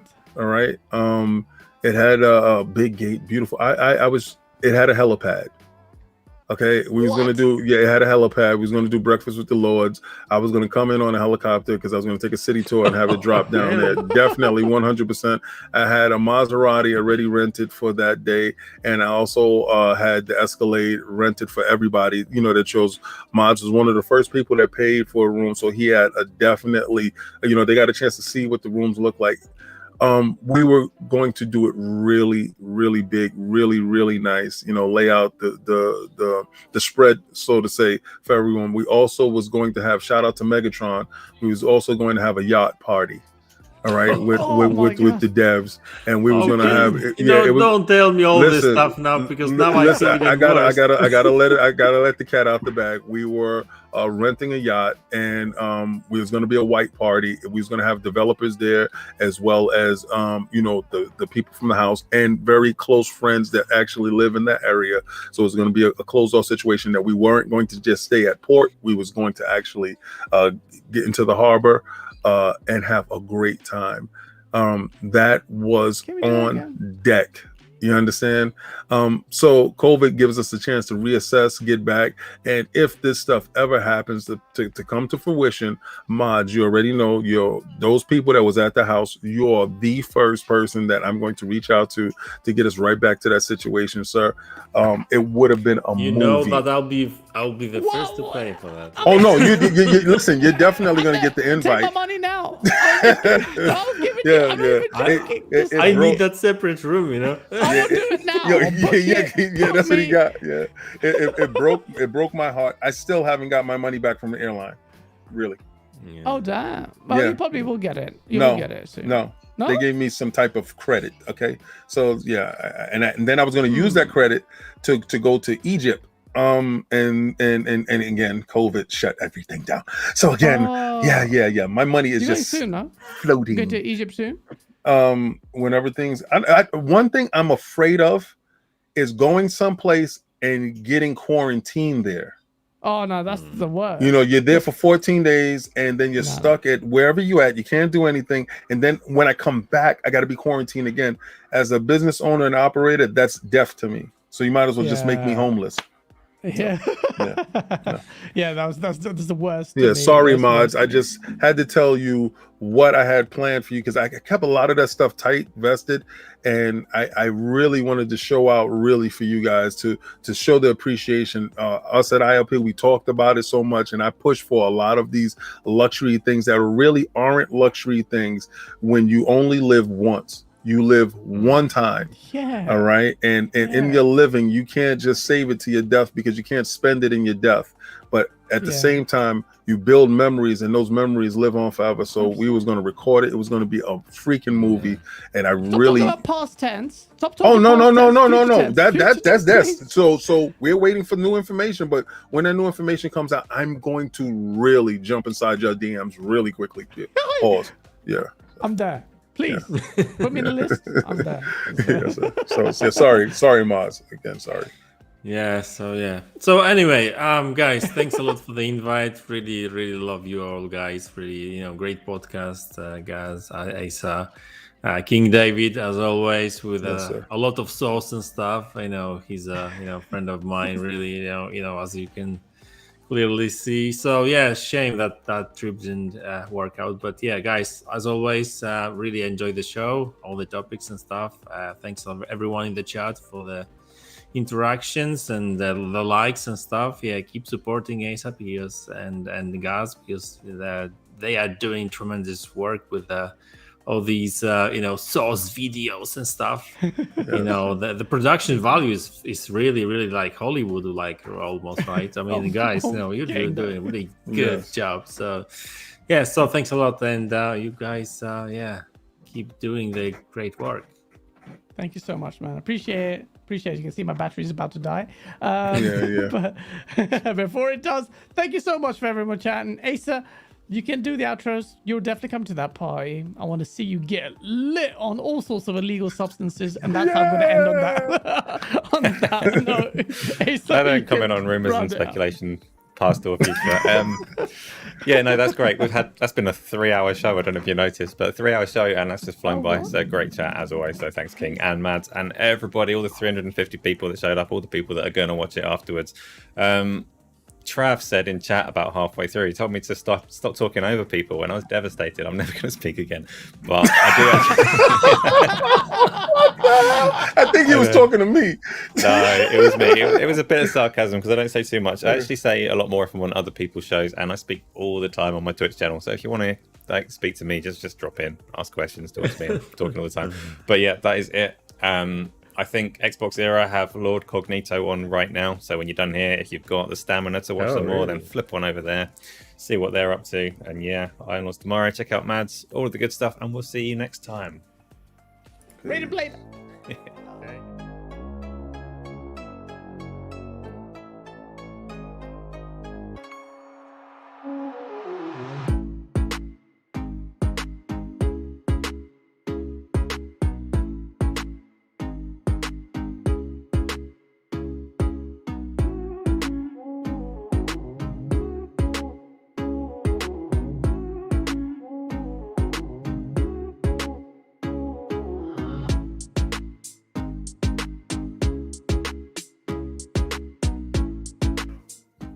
Sasha. Hey everyone, welcome to Go Live.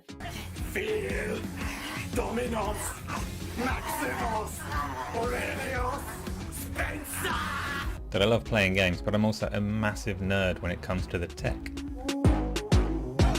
Someone at Sony that remembers that is going to drive a lorry through the wall and say, hey everybody, PlayStation's at E3, we don't hate our fans, let's go, and put on their own show.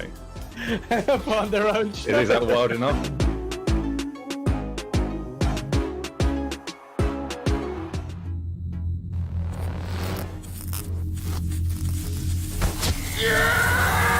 Welcome to Versus. In this series, 2 contestants go head-to-head in a battle to the death. In this episode, we have 2...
But we're confident, you know, we're the Master Chief.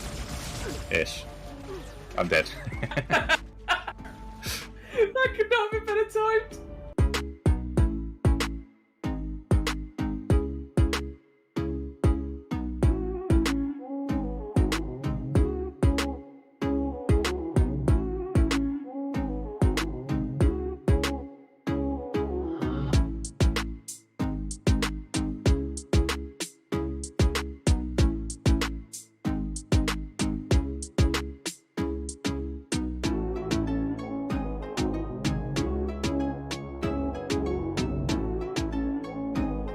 If that was true, MLB would not be on Xbox.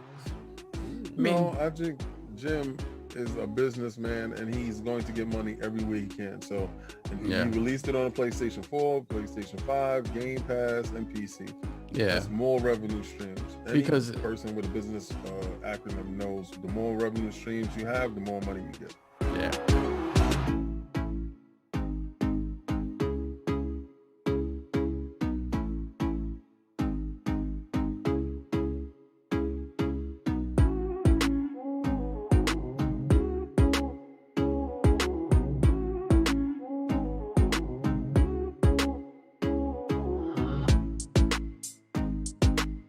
So in last couple of days, you've probably heard quite a lot of big studio names and publishers being thrown around here and there when it comes to Xbox acquisitions. But today I'm here to tell you not who they're going to buy, I'm talking about Xbox, but who they should buy, who they really need in terms of game studios.